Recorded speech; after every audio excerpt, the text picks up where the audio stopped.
My family's leaving my niece with us. They think we should be happy about it. At the door are my husband's parents and his sister, with her 2-year-old daughter. They've been asking us to look after her since they got divorced half a year ago. Instead of easing off, they're insisting we take her, even though we're not in a position to raise someone else's child. But things are about to take a surprising turn with this little girl. I'm Kelly Allen, and I'm 27. I married John, who's 29 and was running a restaurant when we got married 3 years ago. We hoped to have kids, but it didn't happen. Luckily, Jan has been really kind to us, making our lives busy but fun. I've hardly seen John's family since we got married because he's not close to them. The gap between them got bigger when he opened his restaurant. His parents worked at a big family restaurant chain, and they wanted him to join too. But John had his own dreams. I want to make dishes that everyone will love, John explained. But instead of understanding him, his sister treated him like he was attacking their family's restaurant chain. Are you saying our food isn't good enough? John must have found it frustrating that she wouldn't listen. After endless arguments, John gave up trying to convince them. I'd rather keep my distance from Mom and Dad. Okay, I'll stay out of it too, I told him, and we enjoyed our peaceful days together. But everything changed when Jan divorced and moved back in with their parents 6 months ago. One weekday during lunch rush, Jan burst into the restaurant. I'm here again. It's so quiet in here, she loudly announced, bringing her mother and her 2-year-old niece. They sat down without hesitation. You're back. Remember to keep it down, John reminded her.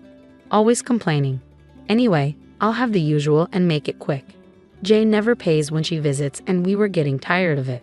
I signaled to John that I'd handle it and stepped in front of Jan. There are other customers waiting, so if you're dining here, you'll need to pay like everyone else. What? You're actually charging family? How low can you get? Jan's outburst drew the attention of everyone in the restaurant. Please lower your voice, it's disturbing others, I politely requested, but she ignored me. This is all your fault. John's changed because of you. Her harsh words froze the atmosphere. My husband, stopping his cooking, emerged from the kitchen. If you're here to cause trouble, please leave. We can discuss any issues later. We'll address any concerns you have, so please stop causing a scene. But Jan continued to complain, ignoring both me and my husband. Even her mother, instead of reprimanding her, just urged her to hurry up and order. Seeing that we couldn't defuse the situation, we served them lunch. They left without paying, acting as if it was normal. But it didn't end there. Jan became even more demanding. You're looking after Riker today too. Every day, she declared, dropping off her daughter at our shop. But we're working.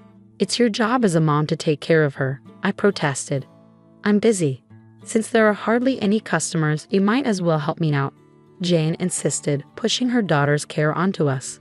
To her, we were just free babysitters.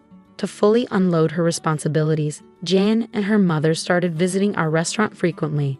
I'm sorry about my family. I didn't mean to cause trouble for you or the restaurant, Kelly, John S. apologized after they left Riker behind and left. Our business wasn't booming, and their disruptions were part of the problem. Our regular customers, who preferred a peaceful atmosphere, stopped coming. It wasn't just about John anymore. Poor Riker was caught in the middle. Holding my niece close, I sighed deeply. We kept going despite the weight on our hearts. But a few weeks later, things took an unexpected turn with my in-laws. One evening, after closing the restaurant, Jan and my in-laws appeared at our doorstep. Instead of at the restaurant, they were at our house. When John and I opened the door, Jan abruptly handed Riker to us, looking bewildered. I'm leaving my child with you. Appreciate it. John and I were stunned, our eyes wide. What do you mean? I asked, though I suspected it was because we couldn't have kids. You're not busy since the restaurant is quiet, right? So you can be Riker's parents, she explained, deciding to completely abandon her niece. Even the grandparents didn't want to care for her. John's face flushed with anger at their callousness. This is too much. You're giving up on Riker. That's not right. I thought you guys, without kids, could handle her, Jan said, her tone tense. Riker, sensing the tension, nervously sucked her finger and looked down. But you don't have to worry about that. Take her back, I firmly replied. Kids need their moms. Even a 2-year-old knows that. You can't refuse. If there was a serious reason, maybe, but I can't agree to selfish excuses like it's too much trouble. I rejected her request firmly. We're busy with work, and honestly, I don't find a child with my ex-husband's blood cute at all. I said, shocked at my own words. That's something a parent should never say, especially not in front of Ricker. It's unacceptable. My in-laws sided with her, sharing her views. Jan and her parents would only make this poor child suffer, they said. Realizing this, I held Riker close, feeling a strong sense of duty. I have to make this child happy. So are you really okay with Riker being our child? I asked Jan firmly. She smirked. Of course, and I'll sell you all her baby stuff and toys. I don't need them anymore, so you better buy everything, she said, her parents smirking behind her. Not only were they avoiding their responsibilities, but they also wanted to make money from us. They were beyond redemption, but if it meant cutting ties with them, it was a win for us. When I talked to John about it, he agreed. Yes, we'll buy everything you're selling, but in return, stay away from us, I told them firmly. Jan stepped closer, asserting, don't act so superior. You're just a daughter-in-law. I was going to sell them anyway. Just be prepared for a big bill. After using us to their advantage, Jan and her parents left in a hurry. True to her word, Jan sent a box of Riker's used toys and clothes, along with a hefty bill of $30,000. With the restaurant struggling and our finances stretched thin, I couldn't afford such extravagance for Riker. But I still had some savings from before I got married. No, this is too expensive. It shouldn't cost that much, I muttered nervously. Despite my concerns about depleting our savings, using items Riker was familiar with might provide her with comfort, right? As I anxiously waited for a response, as I watched my husband in silent contemplation, he finally agreed with me. You're right. Rhea would be happier with us than in her old home. Thank you, honey. Let's take care of this child together. And so, we ended up raising Rhea as our own daughter, alongside managing the restaurant. Without the in-laws around, our stress lessened, and both my husband and I cherished Rhea deeply. She was so sweet, and I felt inspired to do anything for her. But our lives weren't just about adding a new family member. What a busy day it's been. Indeed, who would have thought our restaurant would be so packed? At the end of a long day, my husband and I shared a laugh. Our once quiet restaurant was now booming thanks to a recent addition to the menu, an omelet that had unexpectedly gone viral on social media. What surprised us the most was how this idea came about. Who would have guessed it was Rhea's suggestion? As I affectionately patted her head, I recounted. While we were brainstorming new menu items, Rhea suddenly said omelette. It caught us off guard. Since we didn't offer omelettes at the time, I whipped up a special one loaded with eggs and topped it with our signature demi glace sauce. Following John's approach, we personalized each serving to suit our customers' tastes. It turned out to be a huge hit, and Rhea continued to lend a hand whenever I experimented with new dishes. She'd mumble names like Napoleon or pudding, and when John whipped up those dishes, they were a hit. Customers would exclaim, "This is exactly what I was craving," and happily dig in. With the old challenges of running the restaurant behind us, life became more exciting with Rhea around. I couldn't help but wonder if Rhea possessed some mysterious power. It seemed possible. The other day, when I couldn't find my glasses, Rhea was just staring behind a shelf. Lo and behold, there they were, tucked behind it. Wow, Rhea, that's incredible. Of course, it was all thanks to John's setup. When we praised them, Rhea and my husband would exchange happy smiles. They looked like they had always been a part of our family. Initially worried, I now felt confident about providing Rhea with a good life. Even in ordinary moments, I felt a profound sense of happiness. But then, something unbelievable caught my attention. What's this? Hey, come see this. John, glancing at his phone, exclaimed in surprise. Intrigued, I peered over to look at the screen, where a news article was displayed. The contents shocked me so much that my eyes widened. Can this really happen? Surprised, Rhea observed us, then grabbed a box of building blocks and slowly offered it to us. We shook it, hearing something inside. Is there something in here? I asked, meeting Rhea's serious gaze. If Rhea was this focused, there must be something important. We carefully examined the blocks and were stunned. An underlying anger began to simmer within me. To think she had hidden something like this. Unforgivable. Despite my anger, we knew we had to wait for the right moment. A few weeks later, in the dead of night, Jan and I were startled awake by the doorbell. Careful not to disturb Rare, we cautiously opened the front door to find Jolie standing there with disheveled hair. "Give me back my daughter, now." Her sudden demand left John and me exchanging looks. "Weren't you the one who left her with us? What's changed now? Weren't we supposed to stay out of each other's lives?" I challenged, but before we could shut the door, Jolie forcefully wedged her foot in, refusing to leave. "She's my child. I'm here to take her back," she insisted. We explained it wasn't possible, but Jolie kept pushing to take her daughter, causing a scene. Frustrated by her selfishness, I sighed deeply and crossed my arms. "Please don't take your frustrations out on us because of your work troubles," I said. Caught off guard, Jolie's face flushed red with embarrassment. "What? How did you know about that?" she stammered, clearly flustered. Recalling the recent news I had seen on John's phone, it was about a scandal at the chain restaurant where Jolie's family worked. They had been caught using expired ingredients to save money, leading to a widespread food poisoning incident. The backlash on media and social platforms had been severe, and the chain's reputation had taken a nosedive. Everything was fine until we gave up our daughter, and then this happened. "It must be because she's gone," I mused. Jolie, clearly facing severe consequences, erupted in anger. "What are you talking about? Rare has nothing to do with this." "No, she's not involved," I assured her. Since then, everything had been going downhill. According to Jolie, their troubles didn't end there. Her mother lost a wallet containing a large sum of money, and her father was involved in a car accident that cost $6,000 in damages. Jolie blamed Rare for their misfortunes. "Since you took Rare, your restaurant has been thriving. It's hard not to think she's involved."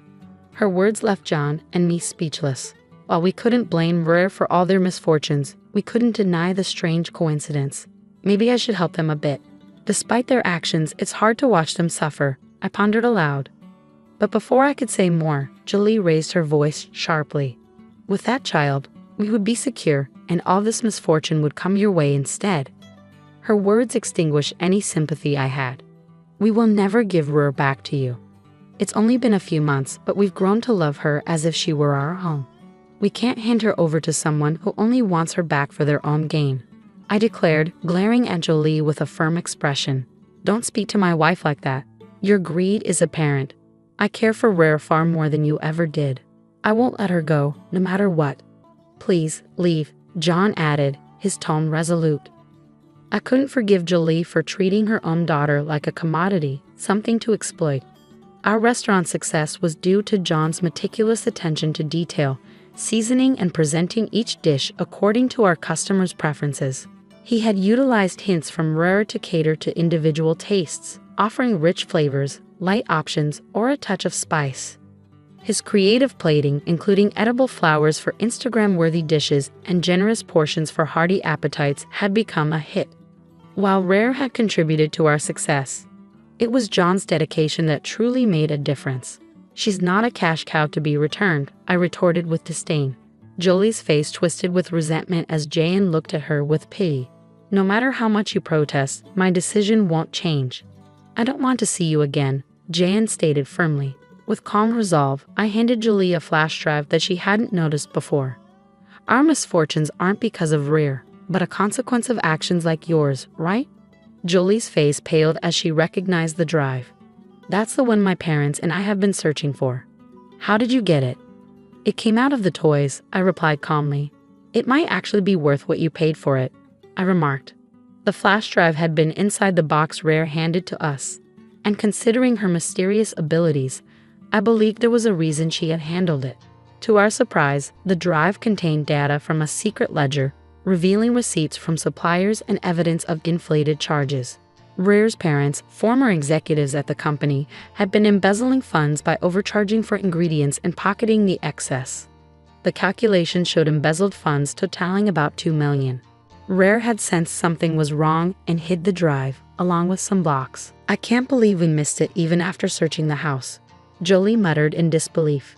She snatched the flash drive from my hand, looking relieved. "I've already informed your company," she declared confidently. But as the reality of her actions sank in, she began to tremble. "No, if they find out about the embezzlement, our lives are over," she confessed, her bravado crumbling. Begging for forgiveness, she pleaded with us to help cover up her crimes. but her past actions couldn't be erased. My husband, firm in his resolve, advised against forgiveness. "There's nothing more we can do but face reality," he muttered. As Jolie dialed the phone with trembling hands, tears streaking her face, I listened to her conversation with my in-laws. It was a bitter reckoning for them all. They screamed in shock and then asked to speak with me. As soon as I took the phone, my in-laws pleaded, "Please, you have to do something. We're begging you." I listened in silence, but after a moment, I took a deep breath. "You must face the consequences of your own actions. Goodbye." With that, I ended the call and returned the smartphone to Jolie. "Think about it carefully. If you truly want to raise Rare, I'll consider it. Is that what you really want? I doubt we'll ever see eye to eye, no matter how much we talk. Please leave. Your presence is unwelcome. If you don't, I'll have to involve the authorities." Jolie flinched and backed away, so I firmly shut the door without mercy. Peeking from the second-floor window, I watched as she walked away, her figure fading into the distance. That was the end of our connection. Later on, my in-laws and Jolie were dismissed from the company for their embezzlement. They were sued and eventually arrested. After serving their sentences, they would have to repay the $2 million they stole. Even after their release, they would endure the consequences for a long time. It's true what they say, you reap what you sow. Meanwhile, we officially adopted Rare as our daughter. Jen and I continued to manage our restaurant and witness Rare's growth. Our business thrived, and while the extent of Rare's abilities remained unknown, one thing was certain. Jen and I loved Rare more than anyone else. After all, she was our precious daughter. I'm Sarah, an ER doc with more caffeine in my veins than blood. My life's a blur of beeping machines and 3 a.m. code blues. Social life? What's that? Tonight, though, my friends weren't having any of my excuses. "You're coming out with us, Sarah." End of discussion, Jess declared, her voice leaving no room for my usual "I'm too busy" line. So, there I was, shoved into a dress I forgot I owned, standing awkwardly at a loud party packed with strangers, mostly younger than me. The bass from the speakers made the glasses on the makeshift bar rattle.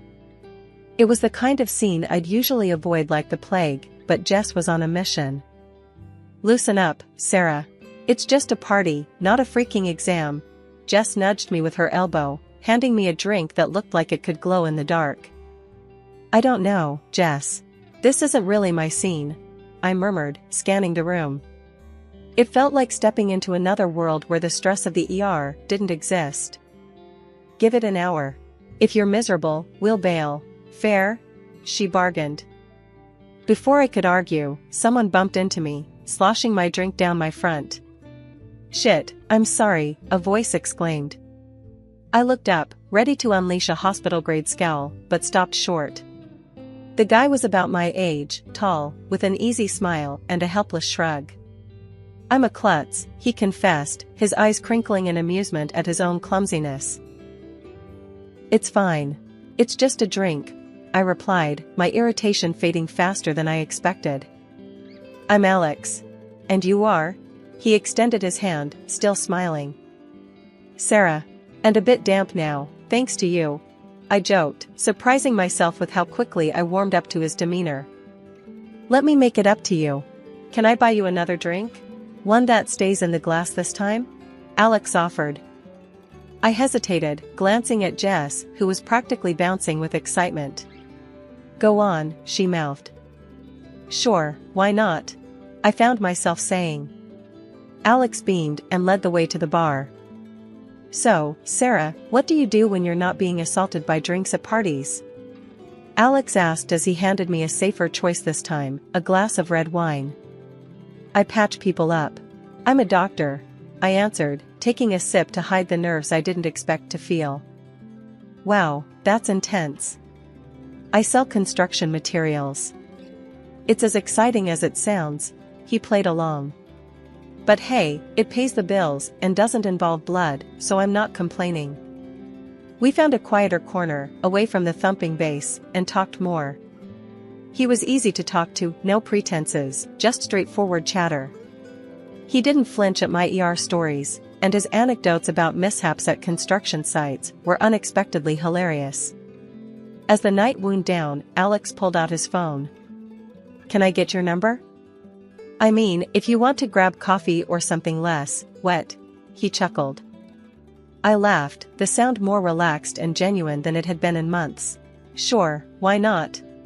As I lay in bed later that night, phone buzzing with a good night text from Alex, I realized I was smiling. Maybe, just maybe, this wasn't such a bad idea. A year flew by, and before I knew it, we were swapping rings and saying I do. Sitting at our new kitchen table, Alex broke the silence one evening. So, when do you think we should start trying for a baby? He asked, his eyes searching mine for a hint of readiness. I sighed, pushing my plate aside. Alex, we've talked about this. We agreed, remember? Careers first, kids later. I'm not even sure I'm ready to be a mom yet.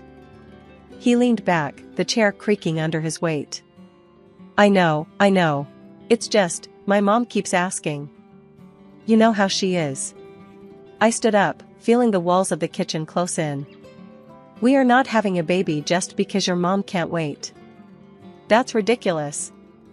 The next few weeks were filled with similar conversations. It wasn't just Alex, his mom called almost daily with the same nagging question. One evening, after a long shift, I picked up her call by mistake. So, any good news yet? She chirped as soon as I said hello. Hi, Linda. No news. We're still not planning on kids right now, I replied, trying to keep my voice even. You know, Sarah, you aren't getting any younger. And Alex really wants to be a dad. You should think about your husband's needs too, Linda said, her voice stern and unwavering. I clenched my phone tighter. Linda, I appreciate your concern, but please, this is between Alex and me. We'll have kids when we're both ready, not because we're pressured into it. She huffed. Well, I just think you're being selfish. A baby would bring so much joy to the family. I'm not being selfish, Linda. I'm being sensible. Goodbye.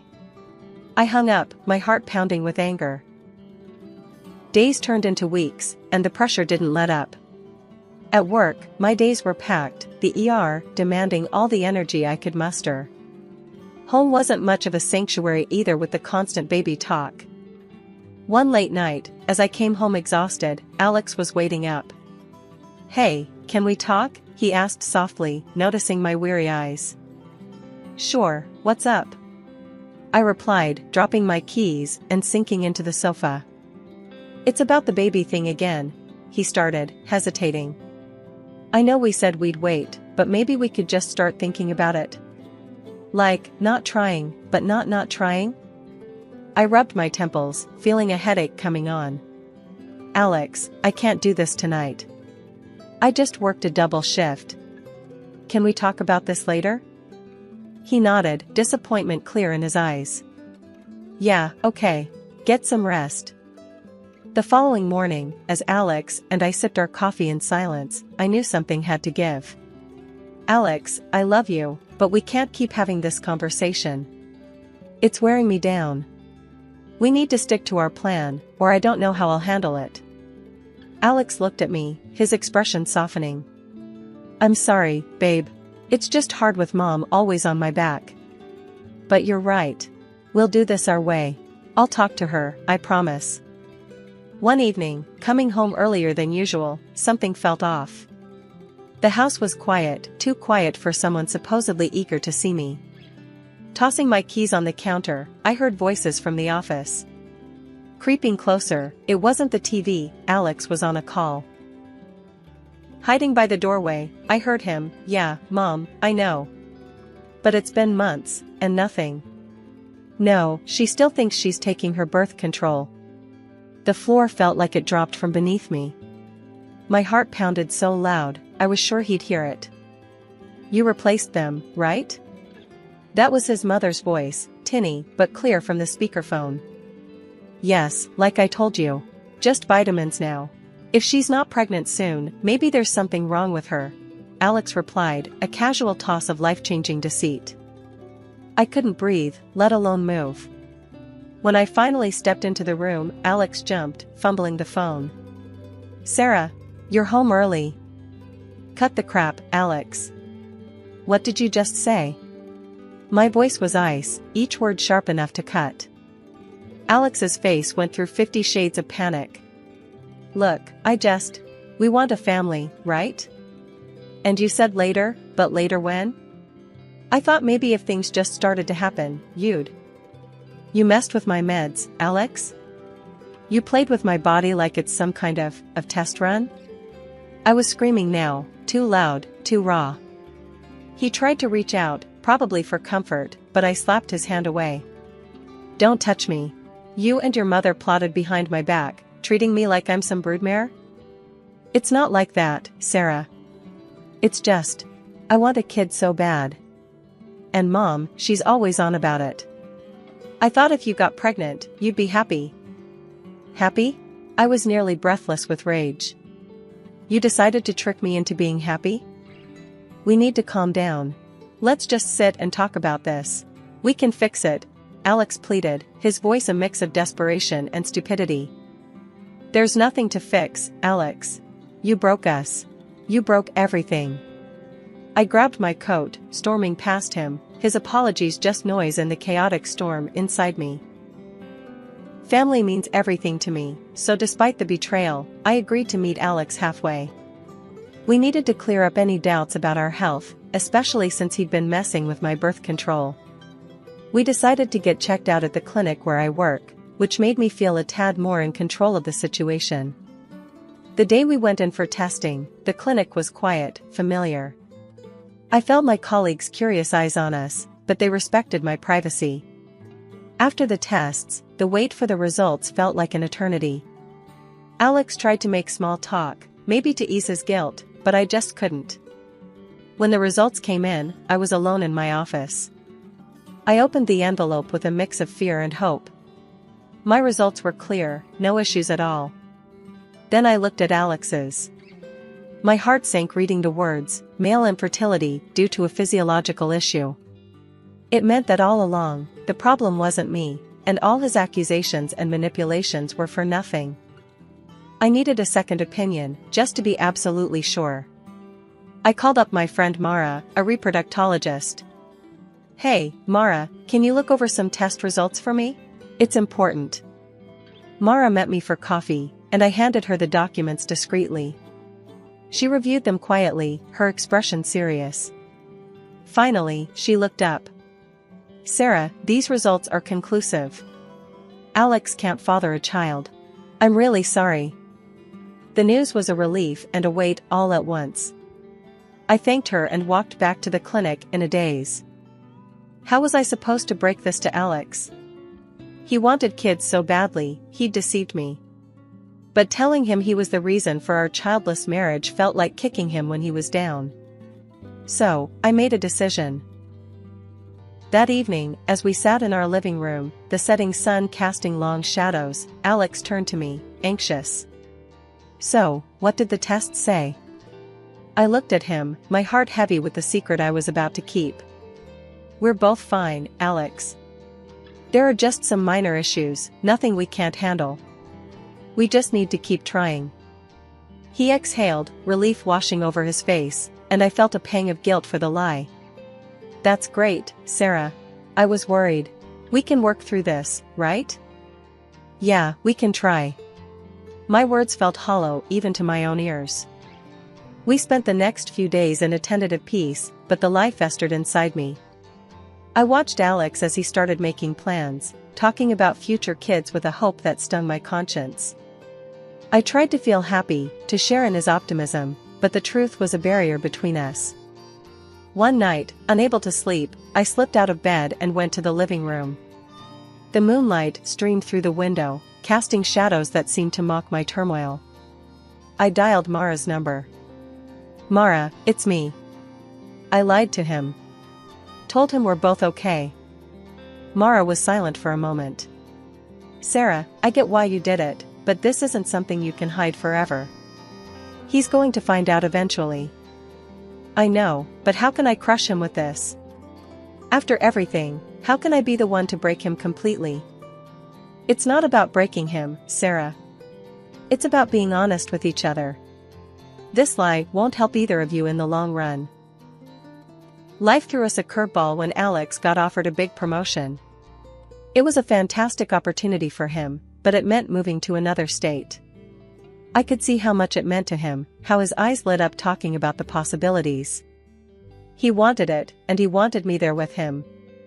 Despite everything, our private struggles and the lies hanging between us, I said yes. Family was supposed to stick together, right? Leaving my job at the bustling ER in our hometown was harder than I thought.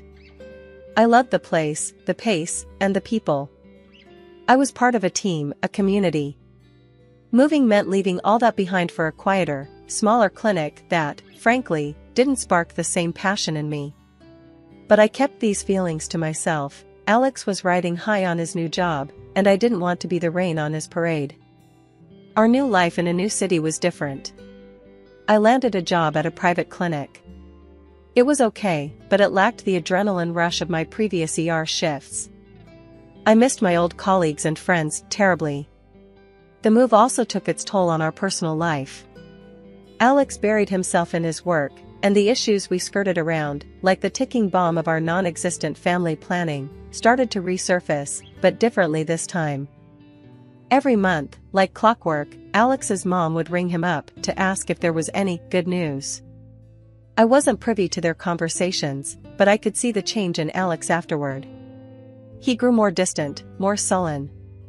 One evening, after one such call, he let it all out on me. "We're not getting any younger, Sarah. You're a doctor. Shouldn't you be able to sort this out? Figure something out?" His words were like slaps, harsh and blaming. I was setting the table for dinner, and his words made me pause, hands trembling slightly. "Alex, that's not fair. You know it's not that simple." He scoffed, tossing his phone on the couch. "What's not fair is you not doing enough. Maybe if you were home more, instead of always at your new job, things might be different. That's not how it works, and you know it. Being at home more isn't going to change our situation," I shot back, frustration boiling over. His ignorance, or was it denial, about our real issues was maddening. He turned away, muttering something under his breath about how maybe a better doctor would have fixed it already. I wanted to scream, to tell him the truth about his own condition, but I bit my tongue. Telling him wouldn't just hurt him, it could shatter whatever was left of us. So, I swallowed the truth, along with my anger, and kept the peace. As the months turned into a year, and then two, the pattern continued. Alex started staying late at work, often going away on weekends. His excuse was always the same: "I don't want to sit at home alone waiting for you to finish work." Each time he said it, it stung. It felt like an excuse, a way to avoid facing our reality together. I spent many nights alone, wondering if the gap between us was growing too wide to bridge. Our wedding anniversary was supposed to be a milestone, a celebration. I decided to make it special, despite the growing distance between Alex and me. I took a few days off, booked a cozy hotel, and planned a surprise dinner at one of the nicer restaurants in town, thinking maybe, just maybe, we could rekindle something. The day came, and I was a bundle of nerves, mixed with a bit of excitement. I left work early, got dressed up, and headed home to pick up Alex so we could start our evening together. But when I got there, the house was empty. No note, no text. Nothing. I called him, no answer. I tried not to panic and called again. Still, nothing. That's when I remembered the tracking app we both casually used to keep tabs on each other's whereabouts. I pulled up the app, hesitating for a moment, before I tapped the screen. There he was, not at work like he said he'd be, but at some restaurant across town. A part of me hoped, ridiculously, that he was planning his own surprise. Maybe this was some elaborate setup? Clinging to this hope, I caught a taxi and headed to the address on the app. I arrived at the restaurant, my heart pounding in my chest. I walked in, scanning the room until I found him. There he was, sitting in a dim corner, but he wasn't alone. Across from him was a woman, blonde, laughing at something he said. My stomach turned as I watched him reach out and touch her hand, his smile wide and genuine in a way I hadn't seen in months. I stood there, frozen, as he leaned closer to her, whispering something that made her laugh again. That's when he did it, reached over and gently stroked her stomach. It was a small gesture, but it told me everything I didn't want to know. Feeling like I was going to be sick, I backed out of the restaurant. Once outside, I let the cool evening air hit my face, trying to collect my shattered thoughts. I should confront them, make a scene, something, but I couldn't. Instead, I got into the taxi, my hands shaking, and told the driver to just drive. As we moved away, my mind raced. All the late nights, the weekends away. It wasn't just work. It was her. Maybe it had always been her. Suddenly, I remembered the clinic results then, how they said Alex was infertile. A bitter laugh escaped me as I realized the absurdity of the situation. His mistress couldn't be pregnant by him. The irony was too much, and for a moment, I actually grinned amidst the tears. The taxi pulled up to our house, and I went inside one last time. I packed quickly, grabbing only what was necessary. Clothes, some personal items, and my dignity. I left behind anything that reminded me of Alex, of us. With my bags in hand, I called another taxi and directed it to take me to the hotel I originally booked for our anniversary. The hotel room was supposed to be a romantic getaway, but now it was just a quiet space to start figuring out my next steps. The morning after I checked into the hotel, I made a call to a lawyer recommended by a friend. I needed to sort out the divorce, and quick. My husband had tried calling multiple times since last night, but I wasn't ready to hear his excuses. I didn't pick up. At the lawyer's office, he laid out the steps for the proceedings. Given the circumstances of infidelity, you have a strong case for a favorable settlement, he explained, shuffling through some papers. Let's just get this over with, I replied, my tone flat. The lawyer nodded, understanding the urgency, and reached out to Alex to set up a meeting. The day of the meeting, I walked into the lawyer's office to find Alex and his mistress already there. My stomach turned seeing them together, but I kept my composure. As we all sat down, my lawyer wasted no time. We're here to discuss the terms of the divorce. My client demands fair financial compensation given the situation. Alex looked like he was trying to keep cool, but I could see the anger in his eyes. This is just revenge, isn't it? You're doing this because you feel inferior, because you couldn't give us a child, he shot back, his voice rising. The lawyer remained calm. Alex, the fact of your infidelity is not in dispute here. The consequences are clear and supported by the law. This isn't about revenge, it's about justice and rightful compensation. Grudgingly, Alex agreed to the terms, but as we were about to wrap up, his mistress suddenly stood up, wincing and clutching her stomach. It was clear her water had just broken. Sarah, can you? Alex started, panic lacing his voice. She needs a hospital, not me, I said sharply, standing up. I'm not the person you should be asking for help. Nevertheless, chaos ensued, and we all ended up rushing to the hospital with her. At the hospital, the scene was hectic as she was whisked away to the delivery room. Hours later, the news came, she had given birth to a healthy baby boy, but the child was clearly not Alex's. He was black, and both Alex and his mistress were white. Stunned, Alex turned to me, confusion written all over his face. Sarah, is this some sort of mistake? How can this? I couldn't help it, I burst out laughing. It was too much, the irony, the shock on his face. Alex, remember the infertility results? You're not the father. You never could be. His face drained of color as I handed him the divorce papers and the medical certificate that confirmed his condition. As he read the documents, reality hit him hard. He finally understood the full extent of his actions and their repercussions. Leaving the hospital, I felt a strange mixture of relief and vindication. Alex's calls flooded my phone as soon as I walked out, each one begging for forgiveness. But I was done. I blocked his number and didn't look back. Back in my home city, walking into the prestigious hospital where my career really began, I felt a rush of familiarity and relief. It was like stepping back into a life I'd almost forgotten, one where I was valued and respected. My colleagues welcomed me with open arms, their smiles and hearty welcome backs filled me with warmth. However, not everything was smooth. Linda, my ex-mother-in-law, started calling me frequently, her voice always carrying a tone of desperation. "Sarah, you need to come back to him. He's a mess without you," she would say, her demands growing more insistent with each call. I tried to be patient, to explain that it was over, but she wouldn't listen. One day, she showed up at the hospital unannounced. Her appearance was disheveled, her eyes frantic. "Sarah, you have to fix this. Alex has started drinking, he's lost his job because of it. I'm supporting him now. He needs you," she pleaded, causing a scene in the middle of the lobby. I took her aside, keeping my voice low and firm. "Linda, I am not responsible for Alex anymore. We are divorced. He is not my concern. Please stop contacting me and do not come here again." Her face twisted in anger, and she began to shout, drawing the attention of patients and staff. "You owe him. You can't just abandon him, he's your husband." "He was my husband. I owe him nothing now. This is a hospital, Linda.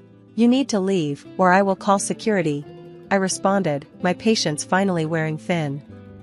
She continued to argue, but I walked away, signaling to one of our security officers, who promptly began to escort her out. When she resisted, I didn't hesitate, I called the police. Despite the drama, life got better day by day. I reconnected with old friends and made new ones. I was involved in some groundbreaking projects at the hospital, and my work was fulfilling. The respect from my colleagues and the gratitude from my patients reminded me daily why I loved this job. I'm Anna, and here's the straight scoop about how it all started. I met Jack back in high school. He was the kind of guy everyone noticed. Captain of the football team, always surrounded by a crowd, and there I was, always buried in my textbooks, aiming for straight A's. We were worlds apart, yet somehow, he noticed me. It was during one of those rare afternoons when I was actually outside, on the bleachers, trying to understand physics while half watching a practice game. He came over, sweaty and grinning, and plopped down next to me. "Hey, genius, help me out here. If I throw a football in a perfect parabola, will it impress you enough to come to the spring dance with me?" He joked, or at least I thought he was joking. I remember looking at him, the sun forming a halo around his messy hair, and laughing despite myself. "Impress me with your grades, not your throws, and we'll talk."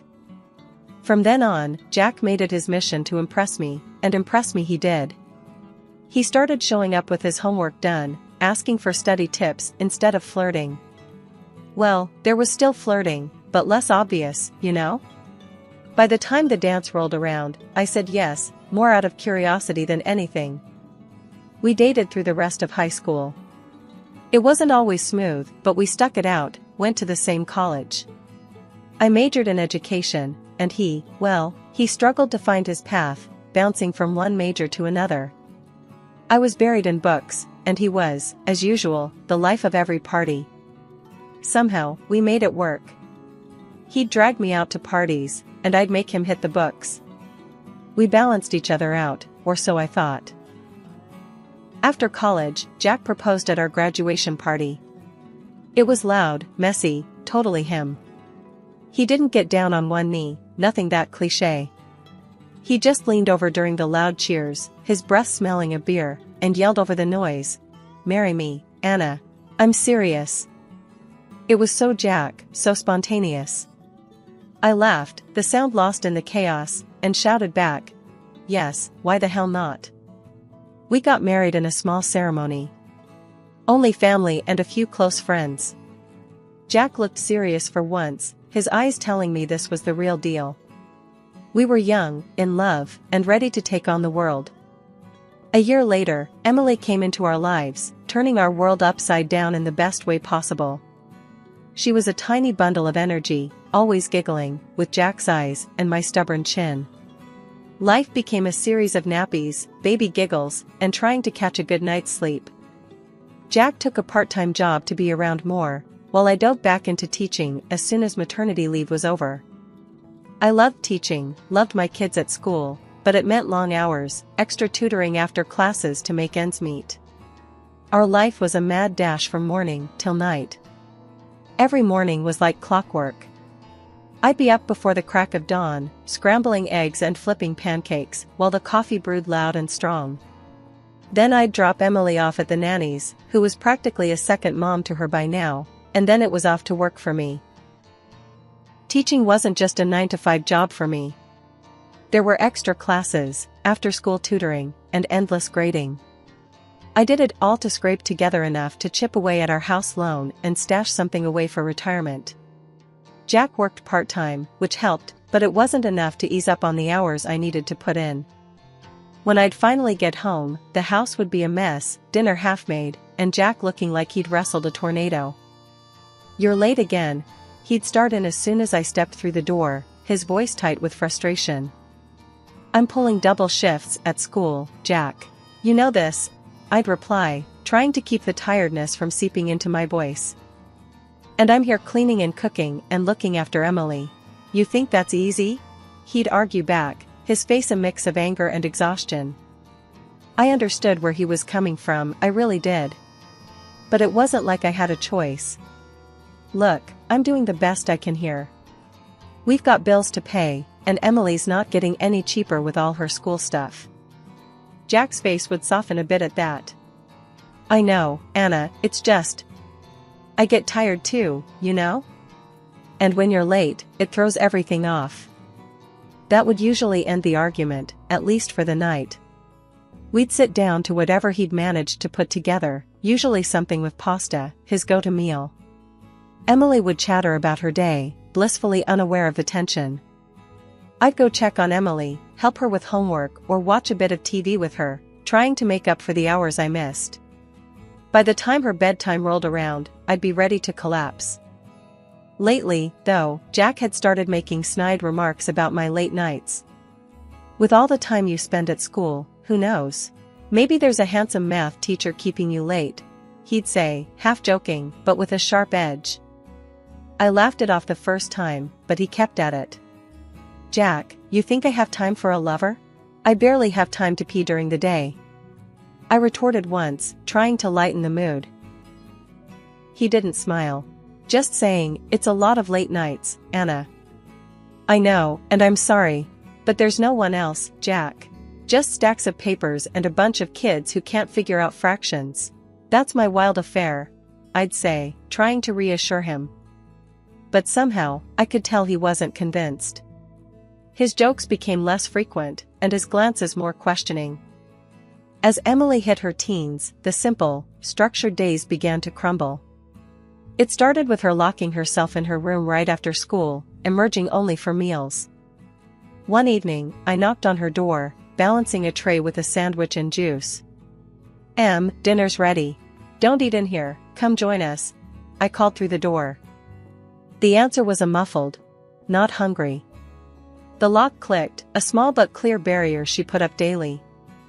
Jack was already at the table, flipping through some bills, his brow furrowed. When I set his plate down, he barely glanced up. "She eating in her room again?" he asked, not really asking. "Yeah, she says she's not hungry," I replied, sinking into my chair with a sigh. Jack shook his head, pushing his plate away slightly. "We can't keep letting her do this, Anna.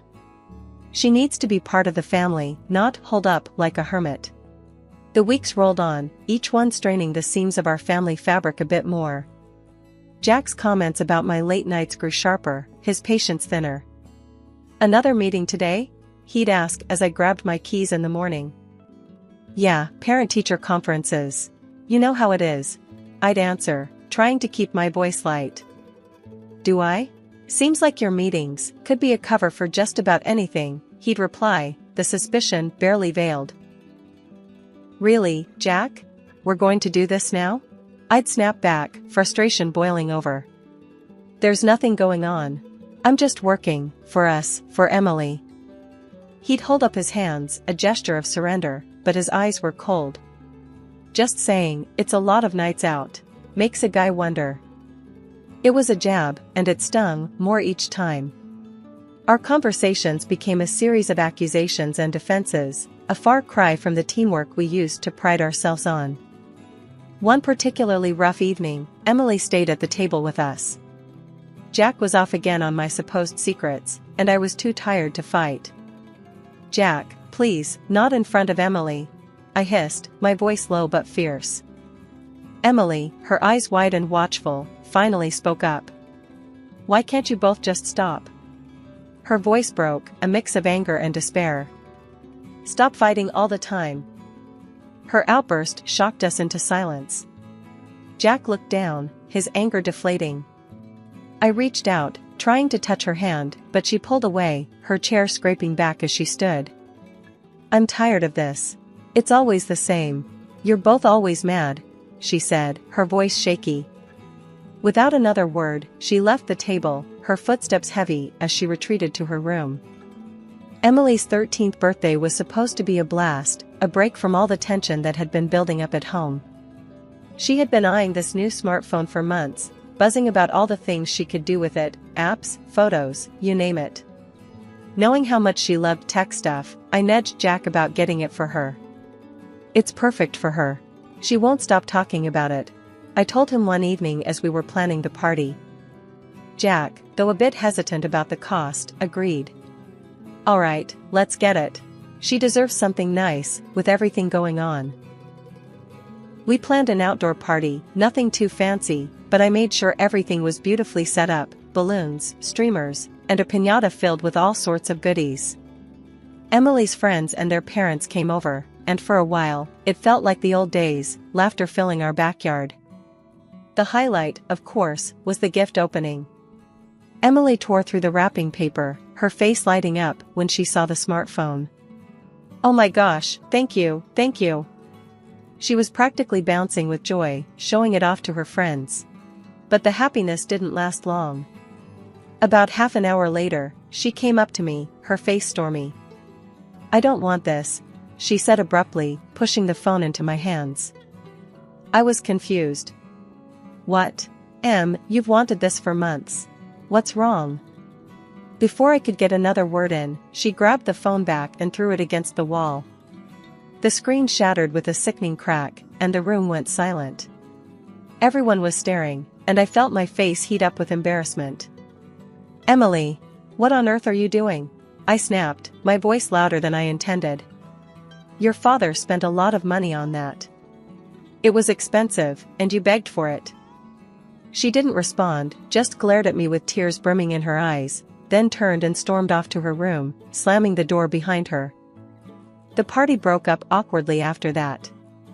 I apologized to the guests, trying to smooth things over, but the festive mood was ruined. "I'm so sorry about all this," I told them, my voice shaking a bit. "I don't know what got into her."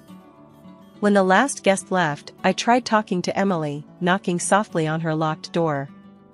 "Honey, please, can we talk about what happened?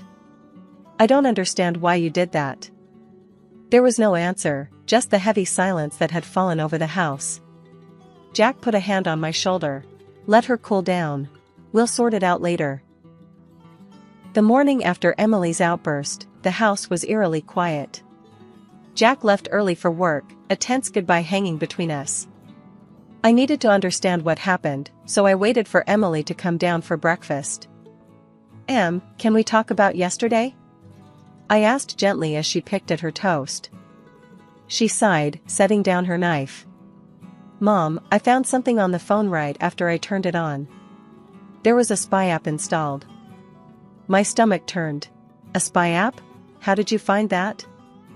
Emily rolled her eyes, a flash of her old self. "Mom, I know my way around tech, remember? I checked the system apps and found one that didn't belong. It lets someone listen in and track where I am." I felt a chill run down my spine.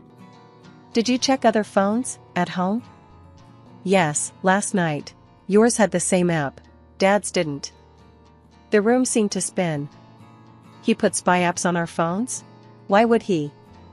He's been acting weird, Mom. Like he doesn't trust us, Emily said, her voice trembling slightly. I was reeling from the betrayal. I need to handle this carefully, I muttered more to myself than to Emily. Let's keep quiet about this for now. I spent the day distracted, anger boiling inside me. As soon as I could, I took my phone to a service center. The tech there confirmed the worst. Yes, ma'am, this is definitely spyware. Pretty advanced too. Can you remove it? I asked, my voice steady, despite the storm inside. Sure thing, it'll just take a few minutes. As I waited, I thought about all the late nights, the strange questions from Jack about my whereabouts, his unfounded accusations. He didn't trust me. He'd invaded my privacy, our daughter's privacy, because of his insecurities. When the tech handed back my phone, spyware-free, I thanked him and drove home, a plan forming in my mind. I wasn't ready to confront Jack, not yet. I needed to think, to decide how to deal with his betrayal, without losing my cool. Ever since the incident with the spyware, the dynamic between Emily and me shifted dramatically. We started sharing more, not just mother and daughter talk, but real secrets, the kind that showed we trusted each other on a whole new level.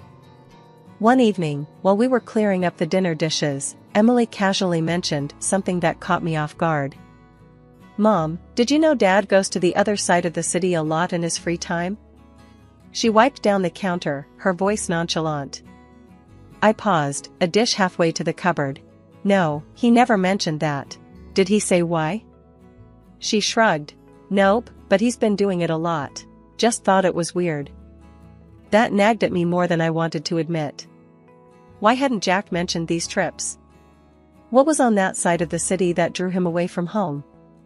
The doubts and the betrayal from the spyware were still fresh, and this new piece of information didn't sit right with me. Determined to get to the bottom of it, I contacted a private investigator, a guy named Martinez who came highly recommended. I laid out everything for him, Jack's recent behavior, the secret trips, the whole spyware debacle. Martinez listened, his expression unreadable, and promised to dig into it. It took a couple of weeks before I heard back from him. When my phone rang and I saw Martinez's name, my heart sank. I wasn't sure I was ready for what he might say, but I needed to know.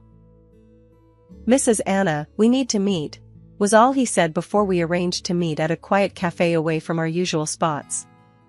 Sitting across from Martinez, the hum of the cafe around us, I braced myself. I found out where your husband has been going, he started, his voice low. He's been seeing someone. A younger woman, on the other side of the city. They've been meeting regularly for about a year now. My world stopped. A year. The lies, the deceit, it was almost too much to process. Martinez continued. She's been pushing him to divorce you, planning to marry him. She even suggested he track you, hoping to catch you in a compromising situation that could help him in the divorce. I felt sick. The spyware on Emily's phone, on mine, it was all a setup, a way to trap me. And, what did they find? My voice was barely a whisper. Nothing. There was nothing incriminating on your phone. That's when they decided to put the app on your daughter's phone, to gather anything that could be used. I sat there, numb, the cafe's noise fading into a buzz. Betrayed by my husband, spied on, because of his own guilt. The irony was bitter. I didn't tell Emily the details when I got home. But she saw the photos sticking out of my bag, pictures of Jack with another woman, laughing, looking happy. Emily saw the truth in my face, before I broke down and told her everything. That night, she didn't say much. She just hugged me as I cried, her arms tight around me. We spent the night in her room, the space between us filled with a new, sad understanding. Jack came home late, as if it were just another day. He smiled, asked how our day was, oblivious to the storm inside me. I didn't confront him, not yet. I couldn't let him know that I knew everything, not until I had figured out what to do next. The next day, armed with the address the detective had given me, I drove across town to an apartment complex I'd never been to before. My hands were trembling slightly as I pressed the buzzer for the apartment. The door swung open to reveal a young woman, her makeup bright and her outfit scanty. She looked me up and down with a mix of confusion and defiance. "Can I help you?" "I need to speak with Jack," I said, trying to keep my voice steady. She tried to protest, but I just pushed her away and went inside. I found Jack in the living room, his expression turning to one of shock and fear when he saw me. "Anna, this isn't what it looks like," he stammered, standing up quickly. "Save it, Jack. I know everything." I cut him off, my voice cold and firm. "I'm here to tell you face to face that I'm filing for divorce. And I expect compensation from both of you for this betrayal." Jack's face paled. "Anna, please, let me explain." Before he could continue, the door burst open and Emily walked in. My heart stopped for a second. "Emily, what are you doing here? How did you even get here?" "I took a taxi," she said, her voice trembling but her chin high. "I needed to see who Dad was choosing over us." Jack tried to approach us, desperation in his eyes. "I love you both. I'm not going to let this go so easily. We can fix this." But before more words could be exchanged, his mistress, who had been silently fuming by the door, stormed over to him. She started hitting him, her sobs loud as she clung to his legs. "You promised you wouldn't leave me," she screamed. The scene was chaotic and pathetic. I looked at Jack, caught in the grasp of a woman he had risked his family for, and felt nothing but disgust. I grabbed Emily's hand. "Let's go home," I said quietly. As we left, Jack's pleas echoed down the stairwell, mixing with the cries of his mistress. But they were just background noise, a sad, desperate soundtrack to the end of our family as we had known it. After the confrontation, the air at home felt different, like a storm had passed, leaving quiet calm in its wake. Emily and I spent the next few days in a kind of unspoken agreement, taking care of each other without bringing up the mess with Jack again. But we both knew we had to figure out our next steps. One evening, I was sorting through some bills when Emily sat down across from me, her expression serious. "Mom, what are we going to do now?" I set the papers aside, knowing this conversation was more important. "Well, we need to take care of the divorce proceedings first. I've already talked to a lawyer." Emily nodded, biting her lip. "And us? Where do we go from here?" I reached across the table, taking her hands in mine. "We start fresh, Em. Just you and me. We'll be okay. We're stronger than we think." The next weeks were a whirlwind. Meeting with lawyers, signing papers, and dealing with the endless back and forth of legal requirements. Jack tried to reach out a few times, but I kept the interactions brief, always through the lawyer. I couldn't trust myself to face him without old wounds tearing open again. Emily was focused on her online courses, her way of coping by throwing herself into her studies. "Mom, can you help me with this application? I'm trying to enroll in a more advanced tech program." "Sure, let me see." I sat next to her, looking over the application. It was good to see her taking charge of her future, something positive growing from the ruins of our past troubles. As the days turned into weeks, the divorce was finalized. The relief was palpable. The judge granted me the house and a fair settlement. Jack was required to pay support, but I wasn't going to rely on that. It was time to stand on our own 2 feet.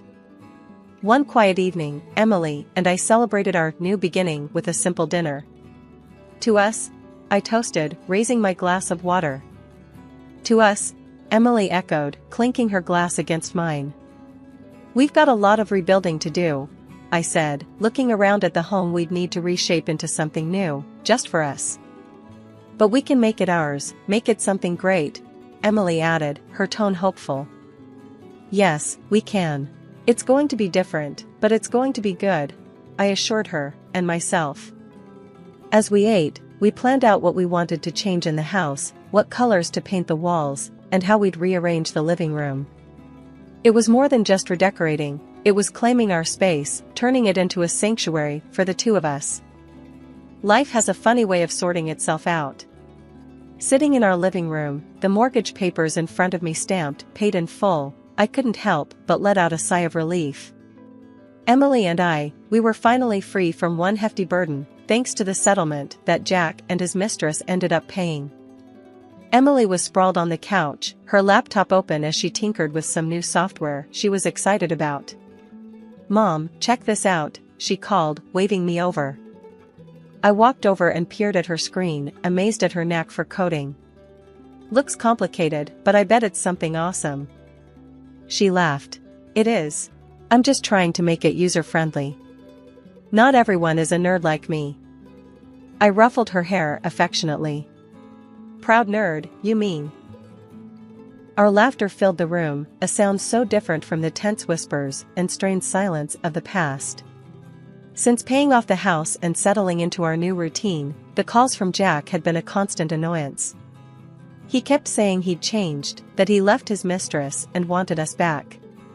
But that ship had sailed, and I wasn't about to let him chart our course again. Just last night, he'd called again, his voice a mix of desperation and hope. "Anna, I've made mistakes, but I'm different now. Can't we try again? For Emily's sake?" I had been firm, my response cutting the conversation short.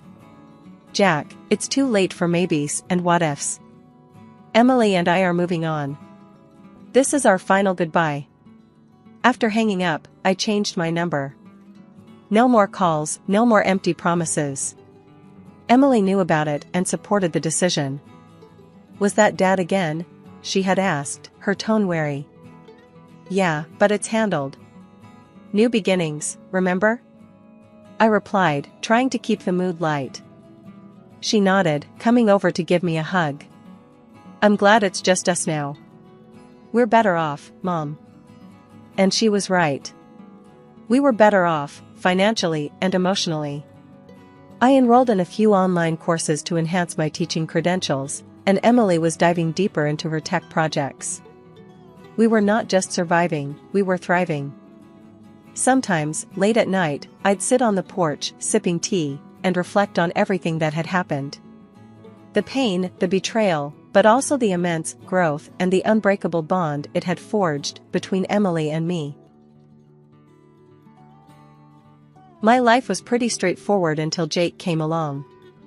I was a fitness trainer at a local gym, spending my days helping folks shape up, which kept me busy enough not to dwell on the lack of drama in my personal life. That all changed the day Jake walked into my gym. "Hey, I'm looking to switch up my routine. Got any killer moves to start with?" he asked, his tone light but his gaze intense. I gave him a once-over. He wasn't the usual newbie, unsure of which machine to try first. No, he looked like he knew his way around a gym but was here for something more.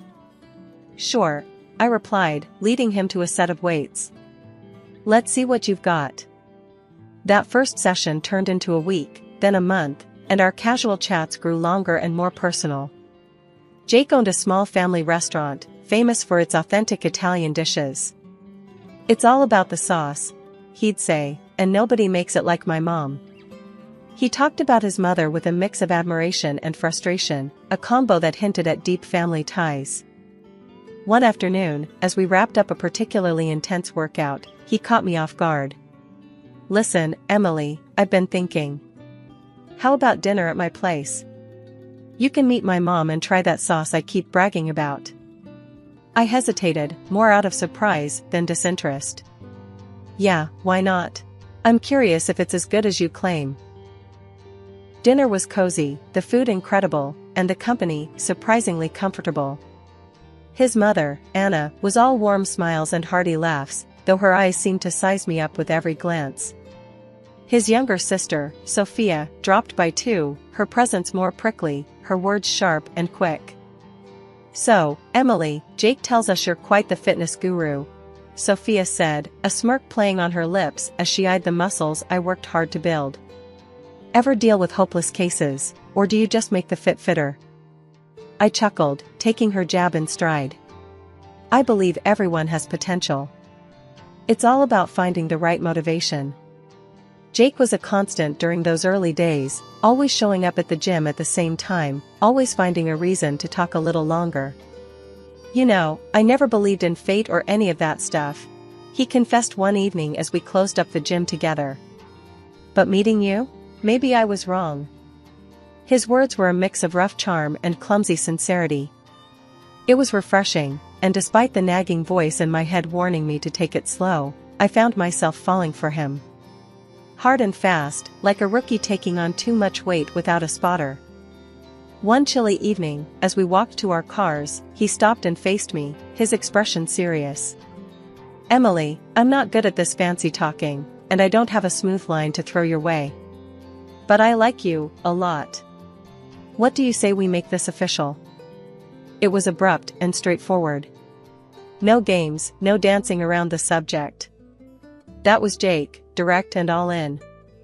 I smiled, my heart hammering in my chest. "I say, yes. Let's see where this goes." And just like that, I was no longer just the fitness trainer at the local gym. I was Jake's girlfriend, and soon enough, his wife. Moving into Jake's mom's house right after we got married wasn't exactly what I had pictured for our happily ever after. Jake told me it was important to him because of his family ties, but living with his mom, Anna, and his sister, Sophia, was tough from the start. They didn't hide their displeasure about me joining the family, and things got tenser day by day. The house was always bustling, and somehow I ended up with more than my fair share of chores. After long hours at the gym, I'd come home to an endless list of tasks. The old washing machine was a nightmare. It broke down so often that I half joked it had something personal against me. But nobody else seemed to notice or care, especially not Anna or Sophia. I remember one evening after dinner, I was trying to fix that blasted machine again, and I could hear them in the kitchen. "She doesn't even know what she's doing," Sophia laughed, not bothering to lower her voice. "Watch, she'll flood the basement next."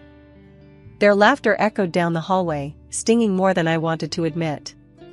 I bit my tongue, focusing on the task at hand. It wasn't just the washing machine, it was everything. From cooking to cleaning, my efforts were just another source of entertainment for them. Cooking was the worst. Italian cuisine was sacred in this house, and my attempts were apparently blasphemous. I tried to follow Anna's recipes to the letter, but nothing seemed to work. One night, as I struggled with a supposedly simple pasta dish, Sophia hovered in the doorway. "Is that supposed to look like that?"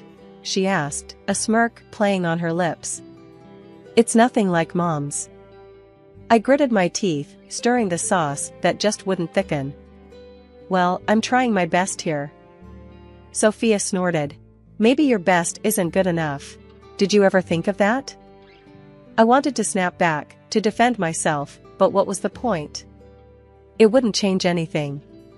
Jake, whenever he was around, seemed to shrink a little more each time his sister or mother criticized me.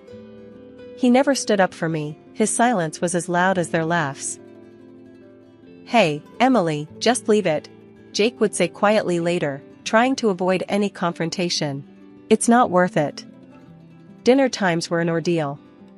I'd set the dishes on the table, hoping for a peaceful meal, but it was like sitting down in a lion's den. In Italy, they'd probably ban you from the kitchen for this," Anna would joke as she tasted my food, the others chuckling along. "Yeah, maybe stick to what you know, gym stuff," Sophia would add, passing the salt like it was a peace offering I didn't deserve. I would nod, smile, and swallow the hurt, my frustration simmering like the sauce that never turned out right. Living with Jake's family made every day feel like a battle I wasn't prepared for. As my pregnancy progressed, the house chores, which already felt like they were all on me, became even more demanding. Instead of getting any help or understanding from Anna and Sophia, I felt their hostility grow stronger. One afternoon, I was trying to vacuum the living room, moving slower than usual, because of my growing belly. Anna walked in, watched me for a moment, and then let out a sigh that seemed to carry all her disapproval. "Emily, you missed a spot over there. And look at how slow you're moving. This house is going to fall apart at this rate," she said, pointing at a corner I hadn't gotten to yet. I straightened up, feeling the strain in my back. "I'm doing the best I can, Anna. It's a bit harder with the baby." She just sked and shook her head. In my time, we didn't let a little thing like pregnancy slow us down. You need to toughen up. The lack of sympathy stung, and I bit my tongue to keep from snapping back. Sophia was no better. Later that day, as I was folding laundry, she came into the room and started flipping through the clothes I had just stacked neatly. You do know these aren't folded right, don't you? They should be able to stand up on their own, like how Mom taught us. Here, let me show you. Again. She tossed the shirt she was holding back onto the pile, messing up what I had done. As she refolded the same shirt with sharp, practiced movements, I felt my frustration rise. Sophia, I appreciate the lesson, but I've folded clothes before. I'm not an idiot. She just raised her eyebrows, a cold smile playing on her lips. Could have fooled me. But hey, if you're okay with being mediocre, who am I to argue? Her words felt like a slap, and for a moment, I just stood there, watching her make my efforts seem pointless. It was the same with cooking. Every meal I attempted was met with criticism or outright laughter, especially if I tried to make anything Italian. One evening, I decided to try again, making a simple pasta dish I thought I had mastered. I was stirring the pot when Sophia walked into the kitchen. "What's that supposed to be?" she asked, peering into the pot with a skeptical look. "It's spaghetti carbonara. I thought it might be nice for dinner," I said, hoping for a change in her usual harsh tone. She took a fork, twirled some pasta onto it, and tasted it with an exaggerated expression of disgust. "Nice? This is what you call nice? I wouldn't feed this to the dog. It's all wrong." I slammed the pot's lid down a little harder than necessary. "Well, it's what's for dinner, so if you don't like it, you're welcome to make something else." The tension in the house grew every day, and Jake's absence didn't help. He was always at the restaurant, always busy, and when he was home, he avoided any conflict. Whenever I tried to talk to him about how his sister and mother were treating me, he'd just sigh and say something like, "I know it's tough, Emily, but try to hang in there. They'll warm up to you eventually. Just give it time." After giving birth to my son, I hoped things might get better, but the reality was just the opposite. I had gained a good amount of weight during pregnancy, which became the new source of their mockery. "Look at how much she's eating," Anna would laugh as I tried to nourish myself for breastfeeding. "Are you feeding a child or a small army?" One day, while I was nursing my son in the living room, I heard Sophia mimic a cow's moo from the kitchen. The sound sliced through me, and tears pricked my eyes. It was clear they saw me as nothing more than a cow, a utility for my son. I reached my breaking point after the mocking, and the cold treatment at home became too much. I needed something for myself, a space where I wasn't just the criticized daughter-in-law or the underappreciated wife.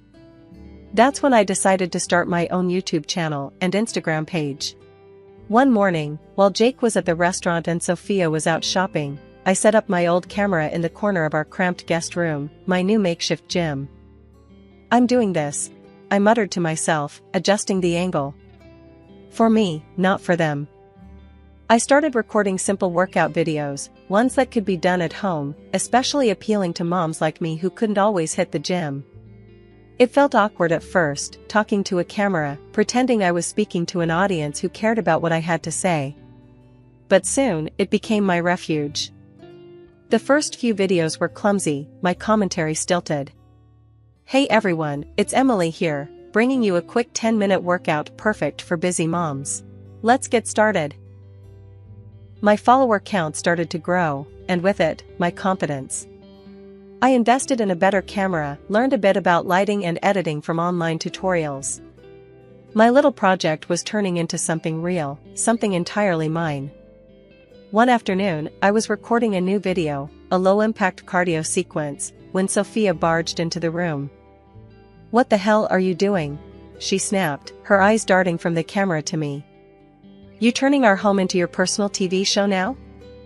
I paused the recording, my heart pounding not from the exercise, but from the confrontation. "Yes, I am actually. It's something important to me. I need something of my own, Sophia." She scoffed, looking around with disdain. "You think you're some kind of star? Please. Get over yourself, Emily. The words hurt, but I was getting better at handling her barbs. Well, it's not like I have your approval for anything else around here. I might as well do one thing I enjoy. Sophia rolled her eyes and stormed out, but I didn't stop the camera for long. I resumed my session, my voice stronger than before. As my digital presence grew, so did the opportunities.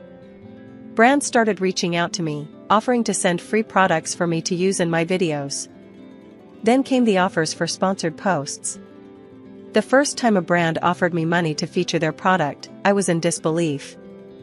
I can't believe they're paying me for this, I said to Jake over dinner one night, trying to share my excitement.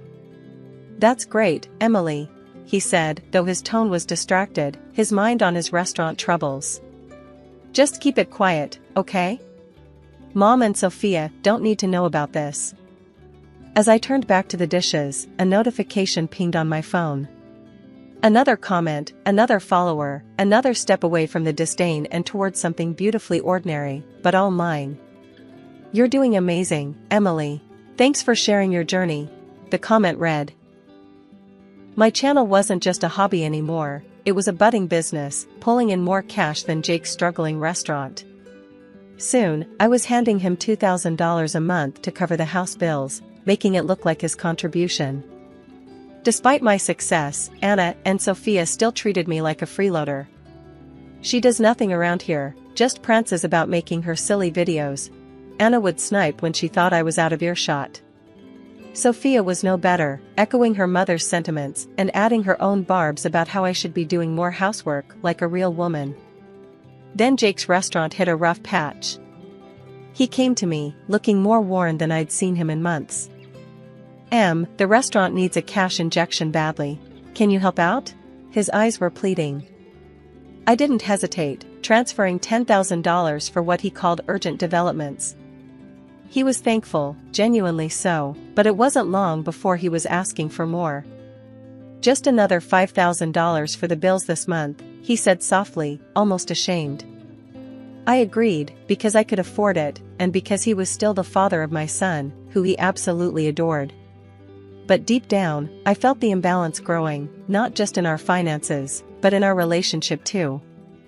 Life at Jake's family home was always strained, but it turned unbearable when Sophia got married and brought her husband, Mark, to live with us. The house was packed, and any semblance of privacy or peace I had carved out for myself and my son vanished overnight. Anna, never one to mince words, started calling me lazy and a parasite right to my face. You do nothing around here, she'd snap as I tried to manage my online work while keeping an eye on my son. Just taking up space. It didn't help that Sophia was now expecting her first child, and Anna made it clear they needed more room, implying that my son and I were in the way. Soon, there'll be another baby in the house, and we can't have freeloaders taking up space, Anna declared one evening, her eyes darting pointedly in my direction. The atmosphere grew colder, and then, as if things couldn't get any worse, Jake announced he had to leave town for a few weeks to handle some urgent matters with his restaurant in another city. He packed up and left, kissing me and our son goodbye, oblivious to the storm he was leaving behind. I tried to keep things normal, taking my son to school and continuing with my videos in the park. But the day everything truly fell apart was like any other until it wasn't. After picking up my son from school, we walked back home, chatting about his day, only to find our belongings, suitcases, bags of clothes, and even my son's toys, piled up outside the front door. Confused and heartbroken, I rang the doorbell, only to be greeted by the cold faces of Anna and Sophia through the window. They opened the door just a crack, enough to speak, but not enough to let us in. You need to find somewhere else to stay, Anna said, her voice harsh and unwavering. What are you talking about? What about Jake? What will I tell him? I demanded, my voice rising in panic and anger. Sophia laughed, a cruel, cutting sound. Tell him whatever you want. He's not here to care, is he? I tried calling Jake, but my calls went unanswered, sinking me deeper into a mix of despair and fury. With no other options, I gathered our things and managed to get us a room at a nearby hotel. Sitting there, in that impersonal room with my confused and upset son, I felt a shift inside me. This wasn't just a temporary retreat, it was a forced eviction from a life I could no longer tolerate. I had just finished unpacking our essentials when my phone pinged with a new message. It was from Sophia, which was odd because we hardly communicated directly, especially not since the fallout. Her message was shockingly cheerful. Thought you might want to see what your beloved husband has been up to, accompanied by a link. Curiosity piqued and anxiety tightening in my chest, I clicked the link. It redirected me to a social media page filled with photos of Jake, photos that showed him not on some urgent business trip as he claimed, but enjoying cozy dinners and walks on the beach with another woman. The timestamp on the latest photo, just yesterday. I sat there, numb, the phone slipping slightly from my hand as the realization hit me. He wasn't just away on business, he was living a whole other life without us. Anger, sharp and bitter, bubbled up, but before I could drown in it, my son tugged at my sleeve. "Mommy, are you okay?" His small voice, filled with concern, pulled me back from the edge. I forced a smile, scooping him up into my arms. "Yeah, buddy, I'm okay. Just a little tired, that's all." I sat there, staring at the screen, a mix of anger and betrayal coursing through me. All this time, I had been the financial backbone for his failing restaurant and for his family, who had just thrown me and my son out like yesterday's garbage. And here he was, living a double life at my expense. Over the next week, my phone was incessantly buzzing with calls from Jake. When I finally answered, his voice was laced with feigned concern. "Emily, where are you guys? I heard about what happened. You should come back. We have bills to sort out, and the restaurant needs more funding." His words made my blood boil, but I kept my tone neutral. "Sure, Jake. We can discuss it. I'll come by tomorrow." "Great, I really think it's best to handle these things in person," he replied, sounding relieved. Hanging up, I felt a cold determination settle over me. He had no idea that I knew about his affair, or that I had no intention of playing the forgiving wife who footed his bills. Tomorrow's meeting would be a turning point, and I was ready for it. Dropping my son off at school that morning felt like the calm before the storm. As I drove to my mother-in-law Anna's house, where I knew Jake, Anna, and my pregnant sister-in-law, Sophia, would be waiting, my stomach churned with nerves and resolve. When I arrived, Jake was obviously relieved and maybe even a bit happy to see me, unlike Anna and Sophia, whose faces were marked with discontent. Without wasting any time, I pulled out the divorce papers from my bag and handed them to Jake. His shock was palpable, his eyes widening as he scanned the documents. Anna and Sophia couldn't contain their initial reactions and began to smile, thinking this was their victory. That smile quickly faded when I addressed them. "Don't be too quick to celebrate. You've been living off my efforts all this time." Jake's face fell as he admitted to them. "The restaurant isn't doing well.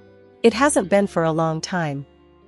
The revelation sparked immediate outrage from Anna and Sophia. They turned on him, their earlier glee replaced with anger as they scolded him for keeping them in the dark and for losing what they considered their financial safety net, me. Sophia, ever the brazen one, sneered at me. "Well, since Jake makes less than you, he'll just have to file for alimony. How's that for justice?" Jake perked up at this, nodding eagerly, as if it were some sort of twisted victory.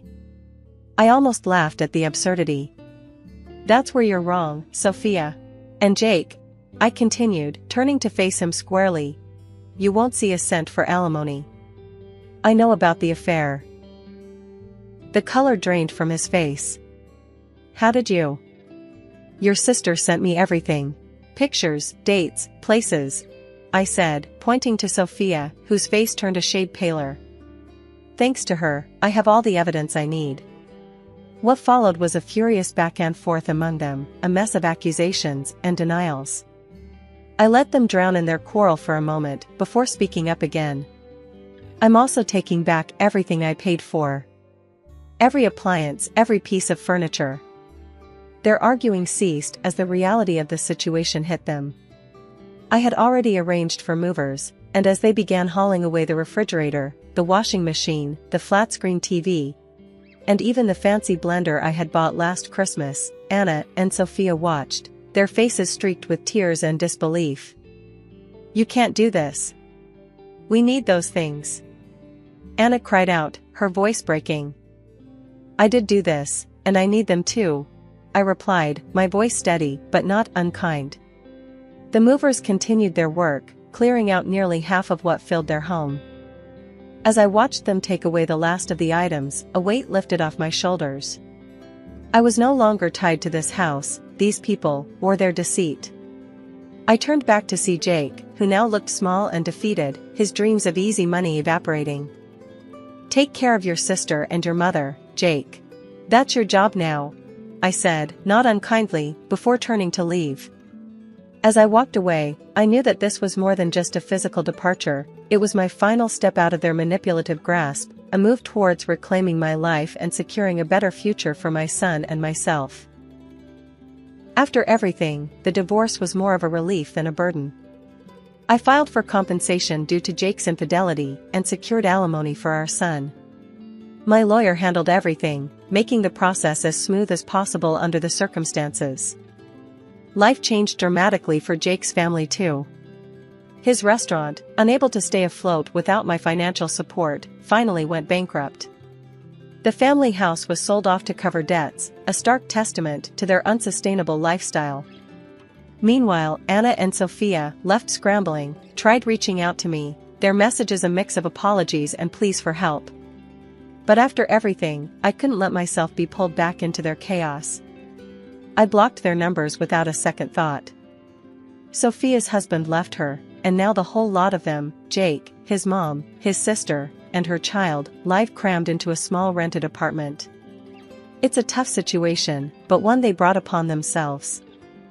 In contrast, life for me and Alex is looking up. We've settled into a nice rhythm in our own rented apartment, a cozy place that feels more like home every day. My YouTube channel and Instagram page have really taken off, resonating with women, especially new moms who are trying to find their way back to fitness. Seeing the positive impact of my work has inspired a new idea, launching online fitness courses specifically tailored for postpartum women. I'm excited about the possibilities and the chance to help others who have been in my shoes. There was so much to do, but for the first time in a long while, the future seemed bright and brimming with potential. Here in our little sanctuary, with my son's laughter echoing off the walls, I felt a profound sense of peace. We had made it through the storm, and now, it was our time to shine.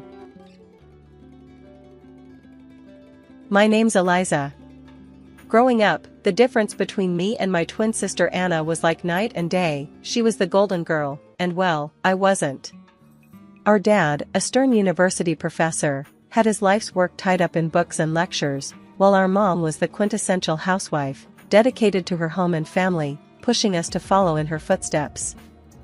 From as early as I can remember, being at home felt more like sitting through a never-ending critique session. My parents had a blueprint for the perfect family, and it didn't include a daughter who wore band t-shirts and liked to keep to herself. "Eliza, why can't you be more like your sister?" was my mom's favorite line, usually tossed my way when I showed up at breakfast with my headphones in, trying to block out the world. Anna, on the other hand, basked in the glow of approval. "I just don't get why it's so hard for you to put on a nice dress and smile more," she'd say, flipping her perfect hair over her shoulder. It was like she was from a different planet. One particularly grueling Saturday, as our family prepared for one of Dad's faculty parties, a total snooze fest but mandatory appearance for us, I decided to rebel in the smallest way I knew how. I put on my darkest eyeliner and a pair of boots that definitely did not meet the appropriate standard. "You're not going out like that, are you?" Mom caught me on the stairs, her eyes darting down to my boots as if they were covered in mud. I shrugged, my standard defense. "Don't see why not." She sighed, that long, drawn-out kind that said I was the biggest disappointment in her perfectly ordered world. "Please, Eliza, just this once, can't you try to fit in?" "What for? So you can pretend we're the perfect family?" I shot back, tired of the same old song and dance. "It's not about pretending. It's about showing respect for your father," she argued, her voice taking on that sharp tone that meant business. Anna, overhearing the exchange, came trotting down the hallway, her heels clicking on the hardwood like a judge approaching the bench. Mom's right, Liz. It's not that hard to look decent. Why do you always have to make things difficult? Maybe I don't want to be a clone of you, Anna, I snapped, feeling my face get hot. I hated these arguments, hated being compared. But more than anything, I hated feeling like the odd one out in my own home. Dad appeared at the bottom of the stairs, his brow furrowed. Enough, he commanded, his voice firm. Eliza, go change. Now. We're leaving in 10 minutes. His tone left no room for argument. He didn't yell, he didn't need to. The disappointment in his eyes was enough to send me marching back to my room to swap my boots for bland flats and wipe away half my eyeliner. As we drove to the party, the car was silent except for the classical music Dad insisted on playing because it was calming. I stared out the window, the trees blurring past. In that moment, I promised myself, someday I'd live a life where no one could tell me what to wear, how to act, or who to be. Someday, I'd be free from the echo of these expectations. My room was the only corner of the house where I could pretend I was somewhere else, anywhere else. Unlike the rest of the house, which was filled with my parents' choices, my room was mine. It wasn't much, just 4 walls covered in sketches and music posters, but it was my escape from the reality of my family's expectations. One evening, as I was trying to lose myself in a playlist of my favorite bands, Dad knocked and marched into my room, his face set in a familiar frown. Eliza, turn that noise down. And why haven't you studied with Anna today? You know you both have exams coming up, he said, his voice stern. I pulled out one earbud and looked up at him, trying to keep my voice even. I've been studying, just not with Anna. I learned better on my own. Dad shook his head, clearly not buying it. You know the rules. Your sister gets good grades, and you should be doing the same. I don't see why you always have to make things difficult. It's not about making things difficult, I said, my frustration growing. I just don't see why I have to follow Anna's way of doing everything. Can't I have my own way of studying? He didn't respond to that, just switched his complaint. And those friends of yours, I saw you with them at the cafe yesterday. I don't think they're a good influence. You should be spending time with the daughters of my colleagues. They're more suitable. I felt my temper rise. Suitable for what? For you? Because they talk about economics and pretend to enjoy those boring university gatherings? Before he could answer, Mom appeared at the doorway, her voice sharp as she joined in. Eliza, your father is right. Those girls are from good families. They know how to behave. They're the kind of friends you should want. I stood up, facing both of them. What if I don't want friends who are picked for me? What if I want to choose my own friends, choose what I study, or even what I want to be? That's enough, Eliza, Mom said, her tone final. You know your future is with the university. Your father has made sure of that. And after you graduate, you'll need to start thinking about settling down. We've already discussed this. Settling down. The words hung in the air, like a life sentence. You mean, start thinking about being someone's wife? Like Anna? Is that all you think I'm meant for? Mom's face softened slightly, but her voice remained firm. We want what's best for you. Following the path we've set out will give you a good life. A good life, I repeated, the irony bitter in my mouth. Is it a good life if it's someone else's idea of good? No one answered that. They didn't need to. We all knew there was no point in arguing. They had their plans, and they expected me to fall in line, just like Anna. Anna and I were like 2 sides of the same coin, always together, but never on the same page. At university, where Dad taught, the differences between us grew even more obvious. She was into business management, the golden child, always nodding along in lectures, asking smart questions that made professors nod appreciatively. Me? I was stuck in the same program, but it felt like wearing a shoe on the wrong foot, awkward, uncomfortable, and just plain wrong.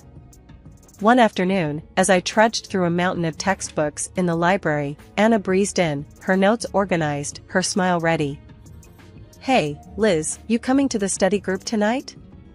Professor Hall mentioned he's dropping by, could be good for us to show face," she said, her tone light but insistent. I glanced up, feeling the weight of her expectations. "Nah, I don't think so. Those things aren't really my scene, you know?" She frowned, placing her books down with a thud that matched her disapproval. "It's not about it being your scene, Liz. It's about making the right impressions. You need to start taking this seriously. We're graduating soon." I shrugged, turning back to my notes. "I am taking it seriously, just not in a way that makes me miserable. Why bother pretending?" "Because, Liz, sometimes you have to play the game to get ahead. You think I like all of this?" She gestured around at her perfectly tabbed textbooks and color-coded notes. "It's not about liking, it's about doing what's necessary." I shook my head, pushing back my chair with a scrape. "Well, maybe I'm tired of doing what's necessary according to everyone else. Did you ever think of that?" Her voice softened, but her eyes were steel. "Liz, I'm just trying to look out for you. Dad's not going to be around to sort things out forever. What are you going to do if you keep alienating everyone? Maybe I'll figure it out on my own. Maybe I don't need to follow Dad's roadmap or yours." I shot back, feeling a surge of defiance. Anna sighed, her frustration clear. "You're so stubborn. Just try, okay? For me, if not for yourself. Show up tonight, talk to Professor Hall. It won't kill you." I looked at her, really looked at her, and saw not just my annoyingly perfect sister, but someone who actually cared, in her own way. "Fine, I'll think about it," I conceded, not ready to promise more. "Thank you," she said, her smile returning. "It's not that bad, you know. You might even like it if you gave it a chance." "Doubt it," I muttered, but I knew I'd lost this round. For Anna, I'd show up, sit through another boring discussion, and nod at the right times. It was just a few hours, I told myself. How bad could it be? As it turned out, not as bad as I thought. Professor Hall was surprisingly interesting when he wasn't lecturing from a podium. I even asked a question, which earned a shocked but pleased look from Anna. Later, as we walked back to our dorm, Anna nudged me. "See, not so terrible, right?" That fragile peace didn't last long, however. In our last year, Anna introduced us to her fiancé, a lawyer 10 years her senior, already well established and exactly what our parents dreamed of. Mom and Dad were over the moon, praising Anna for making such a smart match, and immediately turned their expectant eyes on me. "Now, Eliza, it's your turn to find someone suitable," Dad said one evening over dinner, his tone implying that my time was running out. Mom nodded enthusiastically, already planning out my life as if it were another one of her well-organized home projects. "Think about your future, dear. Someone who can provide for you, who has a good standing." I remember staring at my plate, feeling the walls close in. Anna's wedding was meticulously planned down to the last detail by Mom, from the bridesmaids' dresses to the floral arrangements, showcasing her perfect vision of family prestige. After the wedding, Mom often visited Anna, doling out advice and ensuring her life played out just as she had orchestrated. Witnessing this, I knew one thing for certain: I didn't want my life tailored by someone else's hands. One day, I was walking down the street, lost in thoughts of how to escape the life my parents envisioned for me, when I heard the deep rumble of a motorcycle approaching. Curiosity pulled me toward the sound. That's when I saw him, Jake, with his leather jacket and carefree smile, pulling up beside me. "You look like you need a ride," he called over the roar of the engine, a playful twinkle in his eyes. I hesitated, glancing back towards the path home, then at his outstretched hand. What did I have to lose? "Sure, why not?" I replied, my voice a mix of nerves and excitement. Climbing onto the back of his bike, I felt a rush of adrenaline as we sped away. The wind whipped through my hair, and for the first time in a long time, I laughed, genuinely laughed. Jake shouted something about showing me his world, and I held on tighter, not wanting this moment to end. We stopped at a diner frequented by bikers. Over burgers and fries, Jake told me about his life as a welder, his passion for bikes, and his love for the open road. It was so different from anything I was used to, raw and real. "Don't you get scared, living like this?" I asked, my voice barely above the clatter of plates and chatter around us. "Scared? Nah, it's thrilling. You never know what's around the corner. Isn't that better than having everything planned out for you?" he replied, his eyes lighting up with each word. Over the next few weeks, we met secretly. Each ride on Jake's motorcycle pulled me further from the life I was supposed to live and closer to the life I wanted. The speed, the adventure, it wasn't just about the thrill. It was about feeling alive, feeling free. One evening, as we watched the sunset from a secluded overlook, Jake turned to me. "Eliza, I don't just ride to escape. I ride to feel alive, to make every moment count. With you, every moment feels like it's worth something." I leaned into him, my heart beating fast. "I've never felt like this before. You make me feel free, Jake." He smiled, pulling me closer. "Then let's not go back to just existing. Let's live." 6 months with Jake felt like a lifetime of moments I'd always dreamed of. The day he proposed, under the stars with the gentle rumble of his bike in the background, my heart screamed a yes, before my mouth could form the word. It was perfect, except for one looming hurdle, my parents. I wrestled with the fear of introducing Jake to them. He was everything they disapproved of, his rough edges, his wild spirit, his simple yet content life as a welder. But love bolstered my courage, and I decided it was time they knew. The day I brought Jake home, he was clad in his usual, a leather vest, black t-shirt, ripped jeans, and a bandana. I loved that about him, he was unapologetically himself. We walked up the driveway, and I could already feel the weight of my parents' judgment. As we stepped inside, Mom's face went pale at the sight of Jake, her eyes widening in shock. "What in the world, Eliza?" she gasped, her voice barely a whisper. Dad's reaction was harsher, his words sharp as knives.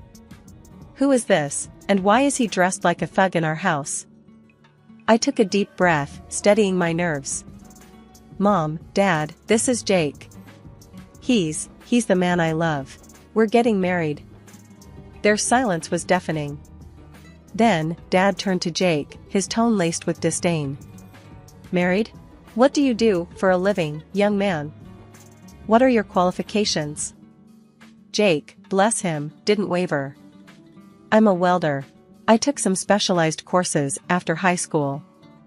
I work hard, and I make an honest living." The look on my parents' faces was a mix of horror and disbelief. Mom looked like she might faint. "A welder? Eliza, you can't be serious." Dad's voice rose, anger flaring.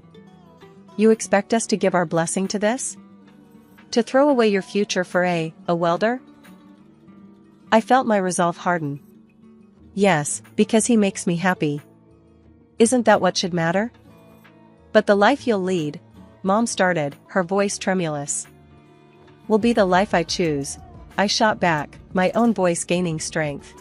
Dad shook his head, his decision clear. "We cannot and will not support this. If you choose him, don't expect to be a part of this family." The finality in his tone broke my heart, but not my decision. Jake squeezed my hand, giving me the strength to face them. "Then I choose Jake. I choose us. I choose my happiness." Mom's eyes filled with tears, and Dad's jaw clenched tight. "If you walk out with him, don't bother coming back," Dad said, his voice cold. Walking away from my parents' house with Jake, my heart was a mess of emotions, pain, relief, excitement, and fear all mixed into one. The night air felt different, like each breath I took was a step further into a new life. We rode in silence for a while, the only sound the steady roar of the motorcycle beneath us. When we finally stopped at a small diner on the outskirts of town, Jake turned to me, his face serious. "You sure about this, Eliza? I mean, really sure? There's no going back after tonight," he said, his eyes searching mine for any hint of doubt.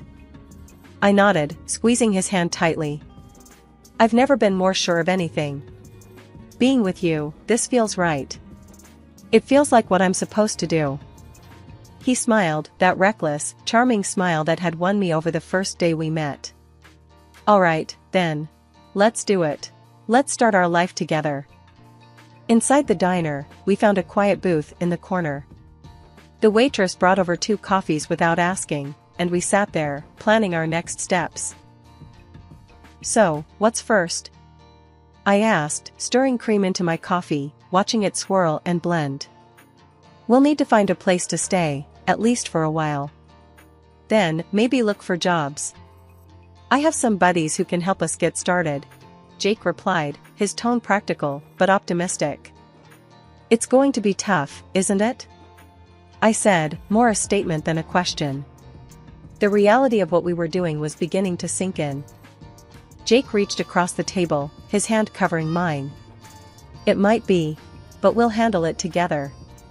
Tough is nothing new for either of us, right? I couldn't help but laugh, a short, sharp burst of genuine amusement. Right. Together. We spent hours in that diner, talking and planning. Every so often, Jake would throw out an idea that sounded so wild, so free, that it made my heart jump. And maybe one day, we'll save enough to take that road trip across the country, just you, me, and the open road. I'd like that, I said, allowing myself to dream bigger than I had ever dared. Riding back into the city, we began our search. The next weeks were a blur of activity. We found a small apartment on the edge of town, nothing fancy, but it was ours. Jake found work at a local garage, and I picked up shifts at a nearby diner. Life was hard, but it was ours. We made do with what we had, and every night when we came home to each other, it felt like we had everything. Months later, we decided it was time to make it official and got married in a small, intimate ceremony. I held on to a sliver of hope that my family would show up, that they would see how happy I was and let go of their prejudices. But the chairs reserved for them remained empty, and no congratulatory messages came. Despite the sting of their absence, the day was perfect because it was ours. Over time, I grew incredibly close to Jake's mom. She welcomed me with open arms, calling me her daughter, filling in the gaps left by my own family. Her warmth and acceptance healed some of the wounds left by my parents' rejection. Things were finally looking up for Jake and me. After he completed additional diving training and became a certified underwater welder, his income shot up to $150,000 a year. That change made a world of difference. We managed to buy a townhouse in a nice area, the kind of place I'd always daydreamed about but never thought I'd actually live in. I started working as a dispatcher in Jake's company. It wasn't just a job, it felt like I was part of something important, supporting the man I loved and building our future together. On weekends, we'd escape the city on his bike, roaring through winding roads and taking in breathtaking views of nature. Those moments, with the wind in my hair and his warmth against my back, were pure bliss. Living nearby, my mother-in-law became a frequent visitor. One such afternoon, while Jake was tinkering in the garage and I was fixing us some coffee, she arrived looking a bit troubled. "There's been some ugly news," she said as she settled down at the kitchen table. "Something about a professor at the university involved in a harassment scandal." My heart skipped a beat. "Oh? Did they say who it was?" I tried to keep my voice steady, dreading the answer. She shook her head. "No, they didn't mention a name on the radio, but you know how these things go. It's probably all over the TV by now." Nodding, I flicked on the television, tuning into the news. Sure enough, there was a report on the scandal, and as I had feared, my father's face appeared on the screen. The anchor detailed accusations against him, and I felt a cold wave of disbelief wash over me. Turning off the TV, I sat down heavily, trying to process the news. Jake came in, wiping his hands on a rag, and saw my face. "What's wrong, babe?" he asked, his brow furrowed in concern. I swallowed hard, my voice barely a whisper. "It's my dad. He's been accused of harassing a student." Jake's expression hardened for a moment before he came over and took my hand. "I'm sorry, Eliza. That's tough news. How do you want to handle this?" I shook my head, not really sure of anything at the moment. I don't know. I mean, what can I even do? It's not like we're close anymore. He squeezed my hand, understanding. Whatever you need, I'm here for you. We don't have to figure it all out right now. I decided to wait and see how things unfolded before making any moves. Whatever decision I made, I knew I'd have Jake by my side, and that was the reassurance I needed to face whatever came next. Life had been peaceful until that unexpected afternoon at work, when a familiar car pulled into the parking lot. I hadn't seen my parents in a long while, and the sight of them stirred up a mix of emotions I thought I had put to rest. Both of them looked dramatically changed. The scandal had taken its toll. Mom had lost a lot of weight and looked years older, while Dad appeared broken, a shadow of the stern man he once was. My mother spotted me and rushed over, arms open as if nothing had happened, as if years of distance and disapproval could be bridged in an instant. But I couldn't embrace her, not now. Instead, I stepped back and took Jake's hand, looking for strength in his presence. "Eliza, it was so hard to find you," Mom said, her voice cracking with emotion. Dad, ever the gruff one, cut to the chase, his voice harsh and bitter. "I was accused unfairly, you know. I went to your sister's husband for help, but that bloodsucker wanted a fortune. Your sister sided with him, and now they've kicked us out. We need your help." I stared at them, disbelief and anger swirling inside me. "Help? After all these years, you show up and demand help? We have nowhere else to go." Mom's voice was desperate. "They've disowned us too. We thought, maybe we could stay with you." I almost laughed at the absurdity. "Stay with me? After you disowned me? You made it clear I wasn't your daughter anymore." Dad's face turned red, his old temper flaring up. "You owe us, Eliza, after all we've done for you." "That's where you're wrong," I interrupted, feeling Jake squeeze my hand in support. "I don't owe you anything. You threw me out because I chose my happiness over your demands. And now you want what? To just move in and pretend like we're a family?" The situation was spiraling, and I could see people watching, a crowd beginning to form. Mom started to cry, her sobs loud and attracting even more attention.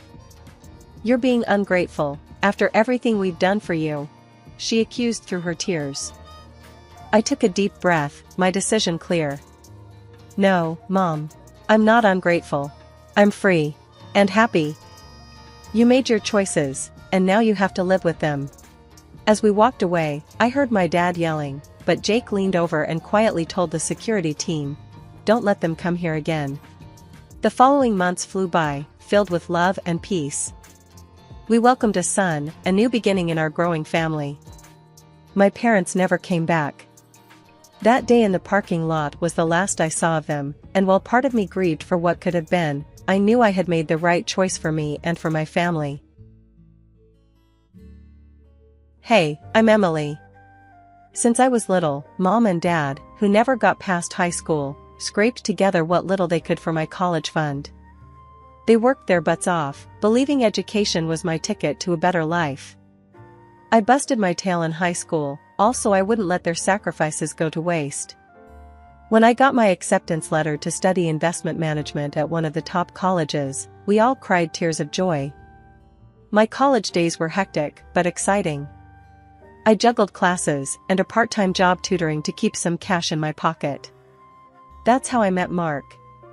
He was a year behind me, kinda struggling with the coursework, and ended up being assigned to me for extra help. "Look, I just don't get this stuff," he'd say, scratching his head and staring down at the finance books like they were written in another language. "You will," I told him. "Just break it down into smaller pieces. Don't try to swallow it whole." Mark was easygoing with a quick smile that made the late-night study sessions less of a grind.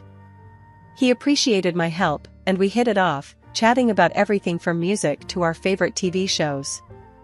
It wasn't long before those study sessions turned into coffee outings, then movie nights. One night, we were both at a college party, laughing over cups of cheap beer. "You know, I've always wondered why someone as smart as you hangs out with a dunce like me," he joked, nudging me with his elbow. Guess I have a thing for lost causes. I shot back, elbowing him right back. We both laughed, and something about that night felt different. Maybe it was the buzz of the party or just the right amount of beer, but I felt myself looking at him differently. We stumbled out of the party together, leaning on each other, half walking, half dancing down the street. So, what do you say, Em? Wanna make this a regular thing? Mark slurred, his words sloppy, but his eyes serious. I remember laughing, the sound loud in the quiet night. Are you asking me out, Mark? Yeah, I guess I am, he said, and there was a challenge in his tone, like he dared me to say no. Alright, you've got yourself a deal, I replied, and we shook on it, sealing our goofy pact with a high five that turned into us holding hands as we walked. Things with Mark felt natural, easy, like slipping into an old, comfortable pair of jeans. We finished college together, me with my degree that was supposed to open doors, and him just relieved to be done. Our relationship wasn't just built on love, it was built on a deep friendship, the kind you don't find every day. After we tied the knot, things kicked off pretty well for me career-wise. I landed a killer job right out of college, thanks to my knack for numbers and a bit of hustle. The pay was good, the benefits even better. Mark, though, wasn't having the same luck. He bounced around job interviews like a pinball, each time coming home a bit more deflated than the last. One evening, I came home late to find him slouched on the couch, staring blankly at some job postings on his laptop. Any luck today? I asked, dropping my bag and kicking off my shoes.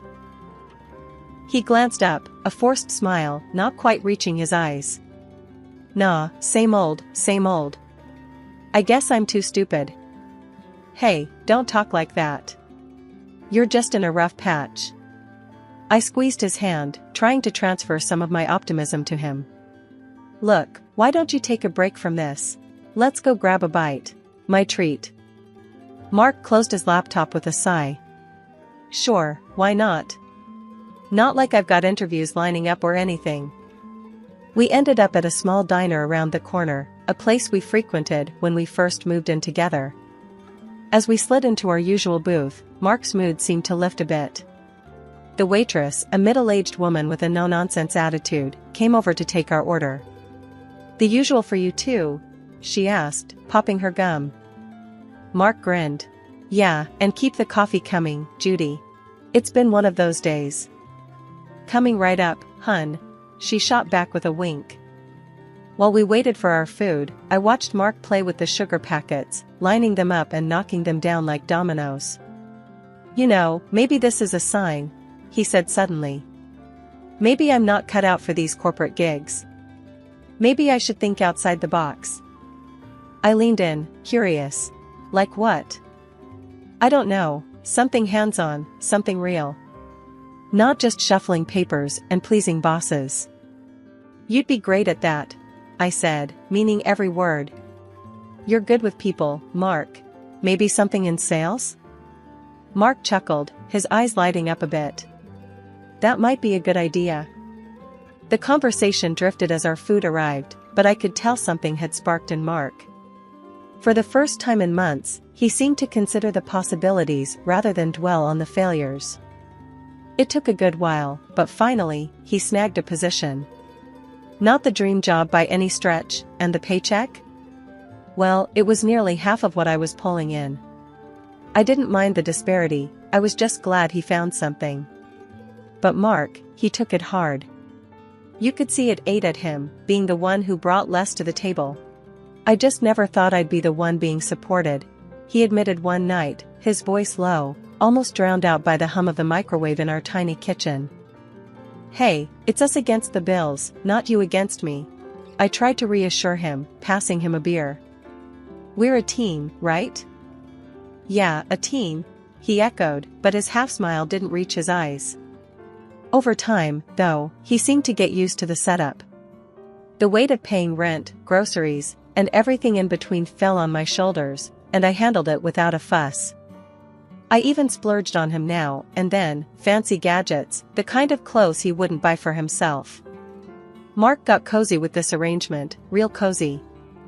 Started pointing out stuff in stores, saying, Hey, that would look great on me, huh?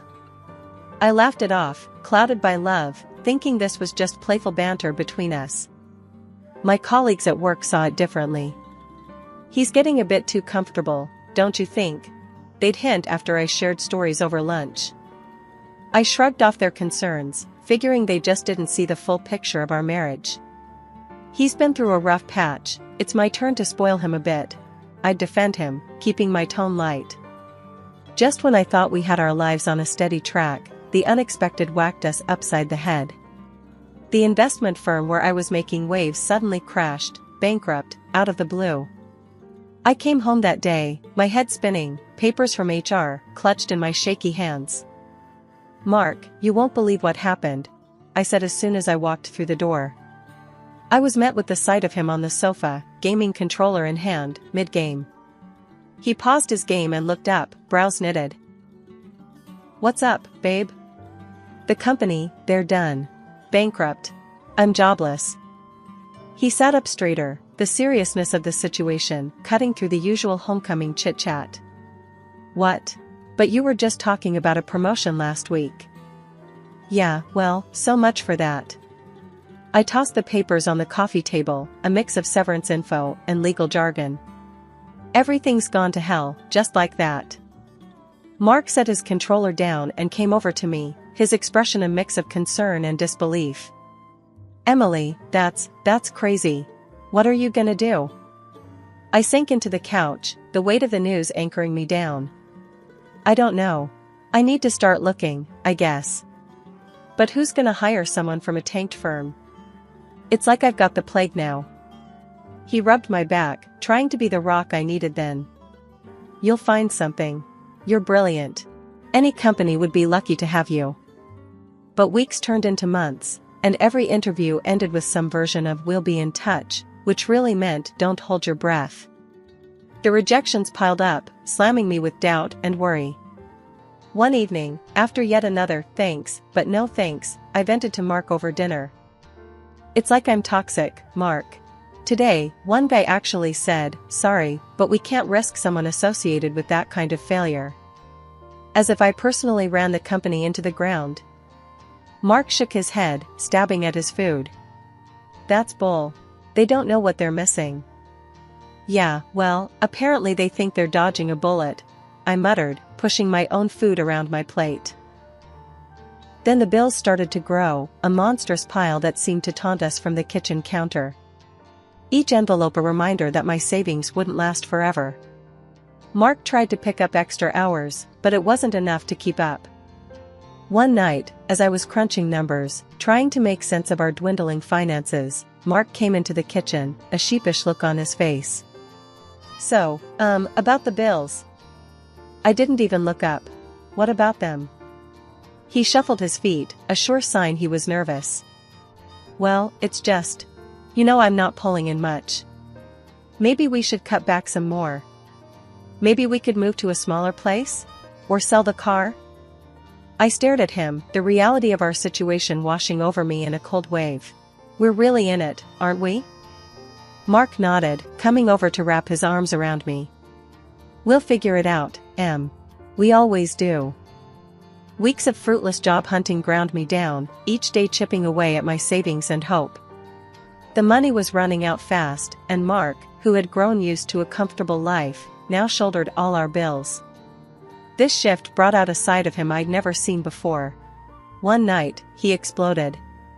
"You're just sitting around all day, doing nothing."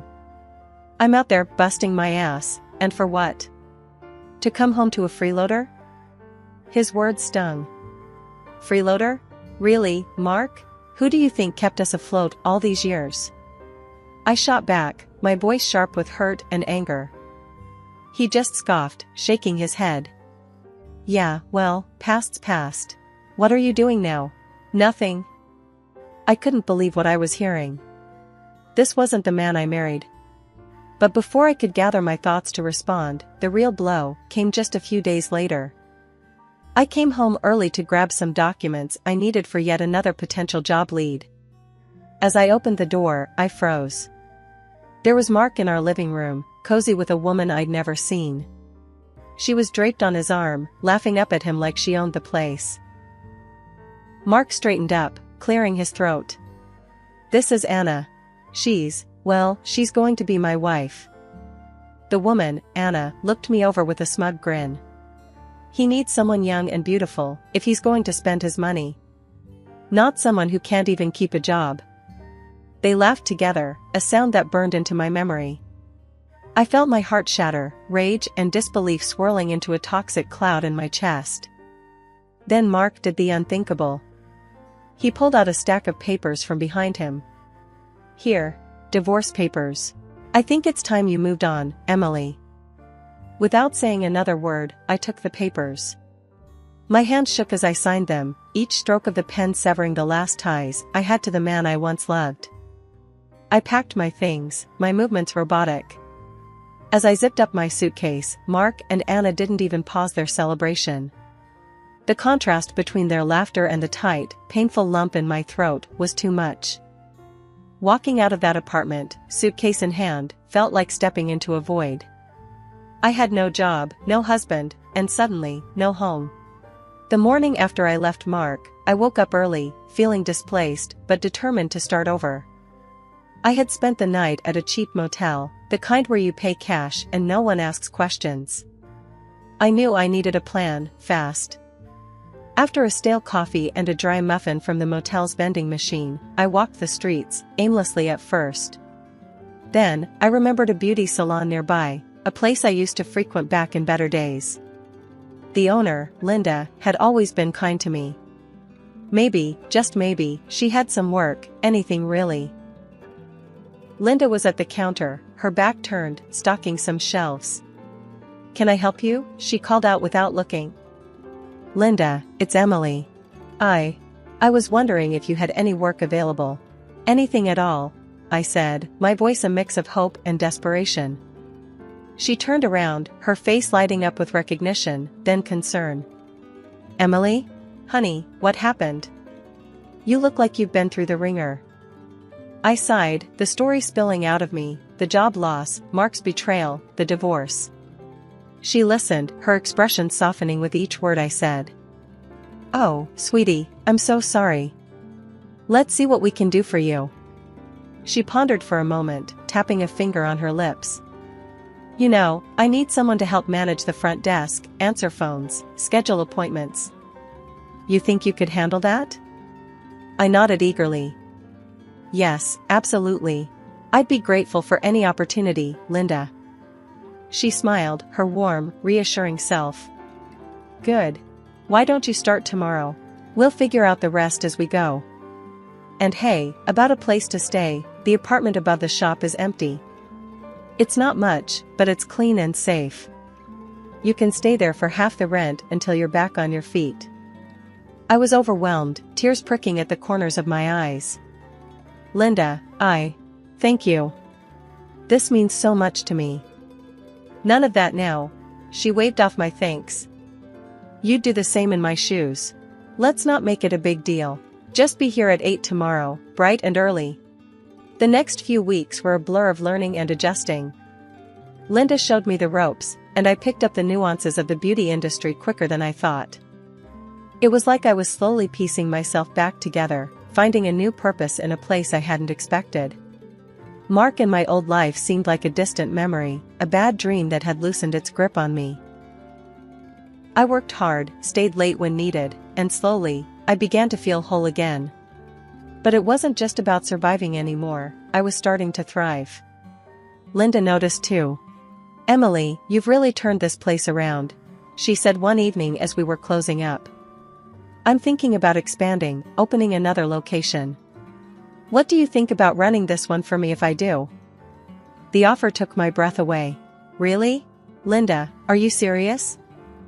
"As a heart attack," she chuckled. "Think it over. No rush." As I walked up to my little apartment above the shop, I realized that this, right here, was my fresh start. My chance to rebuild not just my career, but my life. Running the beauty salon started to feel like second nature. Every day, I put in all I had, and Linda noticed. One morning, as we were gearing up for another busy day, she came in with her usual spark. "Morning, Em. How's our little empire doing?" Linda grinned, checking the schedule packed with appointments. "Booming," I replied, flipping through the day's bookings. "We might even need to think about hiring more hands soon." "That's what I like to hear," she said, clapping her hands with excitement. "Actually, that's kinda what I wanted to talk to you about today." "Oh? What's up?" I asked, curious about the tone in her voice. Linda motioned towards her office. "Let's step into my lair for a sec." Once we were settled behind closed doors, Linda leaned forward, all business. "Look, Em, you've made this place shine. I've been thinking a lot about how we can grow, not just here, but really expand our reach." I felt a mix of nerves and excitement. "Are you talking about opening another location?" "Not just another salon, Em. I'm talking big. I'm planning a whole network of salons, and I want you in on it, not just as a manager, but as a co-owner. We'd split everything 50-50. Her words hit me like a wave. "Co-owner?" I echoed, the weight of the offer sinking in. "Yes," Linda nodded firmly. "I've seen what you can do, and I trust you. You're ready for this, and I want us to tackle it as partners. What do you say?" The possibility of stepping up like this was both thrilling and daunting. Well, Linda. I'm honored. And yeah, a bit freaked out." Linda laughed, that hearty sound that always put me at ease. "Good. A little fear keeps you sharp. Think about it, but I'm serious. We could make a real go of this." We hashed out some preliminary ideas right there, brainstorming into the afternoon. The thought of co-owning a business was huge, but with Linda by my side, it felt possible. The next few weeks, I dove into preparations. Hiring, training new staff, and overseeing the salon operations became part of a larger plan. Our clients noticed the positive changes, and the buzz was infectious.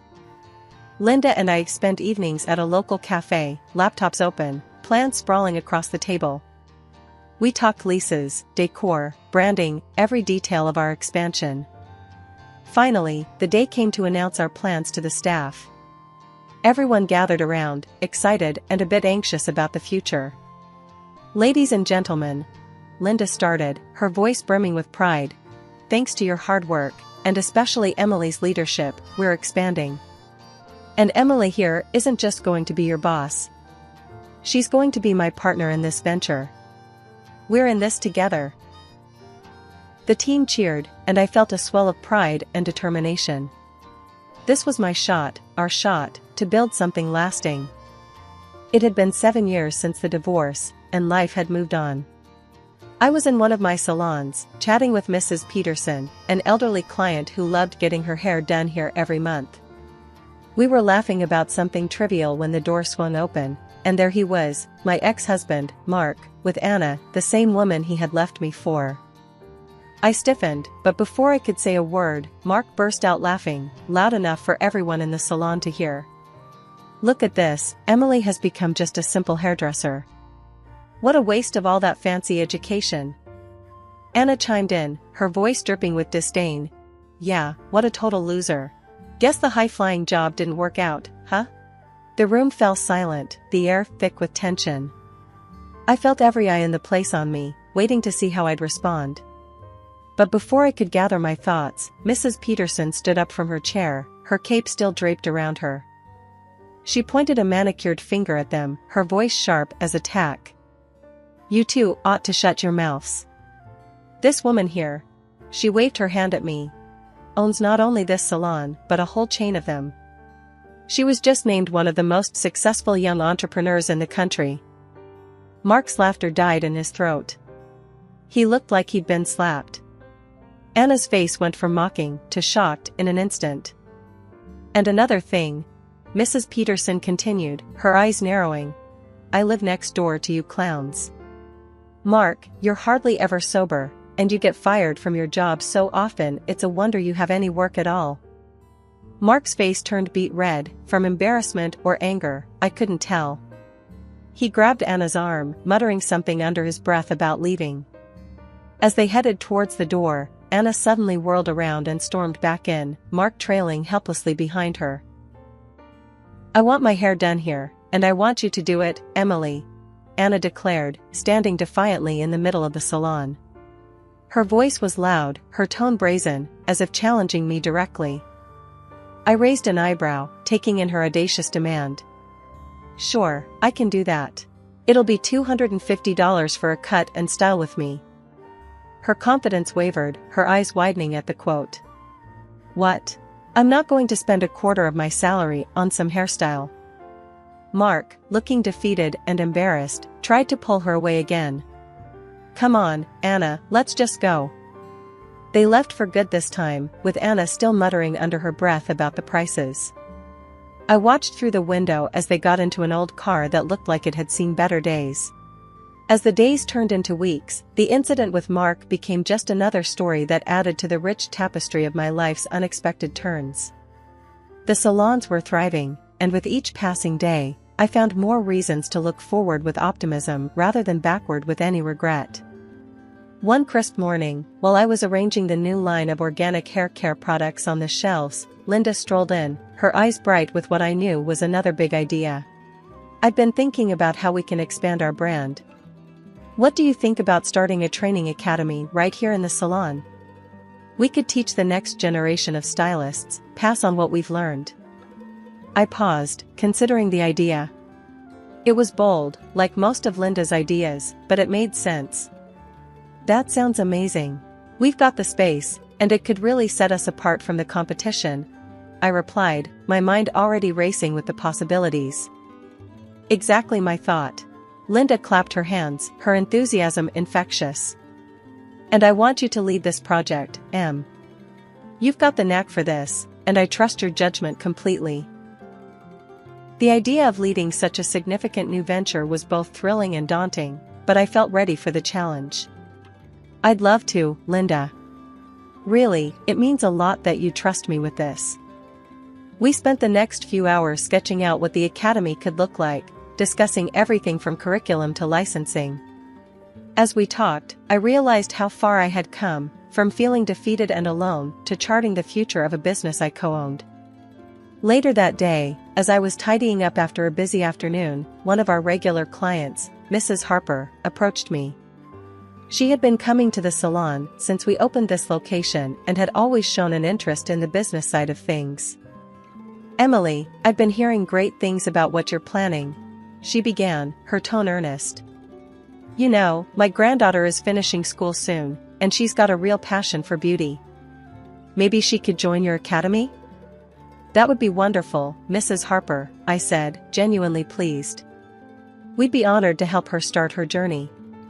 Once we get everything set up, let's make sure she's one of the first students." Mrs. Harper beamed. "Thank you, Emily. It's young women like you who inspire her. She talks about how you turned things around and made a success of yourself." Hearing that filled me with a warm glow of pride and a sense of responsibility. "We try to inspire where we can," I replied with a smile. That evening, as I locked up the salon, I thought about the future. There was so much potential, so much yet to achieve. The road hadn't been easy, but every challenge had strengthened me, every setback had taught me something valuable. My name is Maria. Life was plodding along the same old routine until one rainy Tuesday changed everything. I was holed up in a cozy corner of Joe's cafe, nursing a hot coffee and trying to shake off the chill. The rain was relentless, and I hoped it would wash away the funk I was in after a tough critique in my fashion design class. The bell above the cafe door jangled, and in came this guy, soaked from head to toe. He looked around, a bit lost, then chose the table right next to mine. There was something about him that was hard to ignore, even though I usually kept to myself. He caught me staring, and instead of looking away, he grinned. "Rough day, huh? Mind if I sit here?" "Go ahead, it's free," I said, trying not to sound too interested. He pulled out a chair, sat down with a sigh, and extended his hand. "I'm James. And you are?" "Maria." I shook his hand, noting his firm grip. "So, Maria, always this quiet in here?" he asked, looking around the nearly empty cafe. Usually. Keeps the nosy folks at bay, I replied, raising an eyebrow. He chuckled. Well, you could do worse. But seriously, what brings you here on a day like this? Just hiding from the rain and some critiquing eyes. I'm a dressmaker, or at least I'm trying to be one. Had a tough day at fashion school. A dressmaker, huh? That's awesome. I'm in sales. Totally different world. But hey, we've all got our battles, right?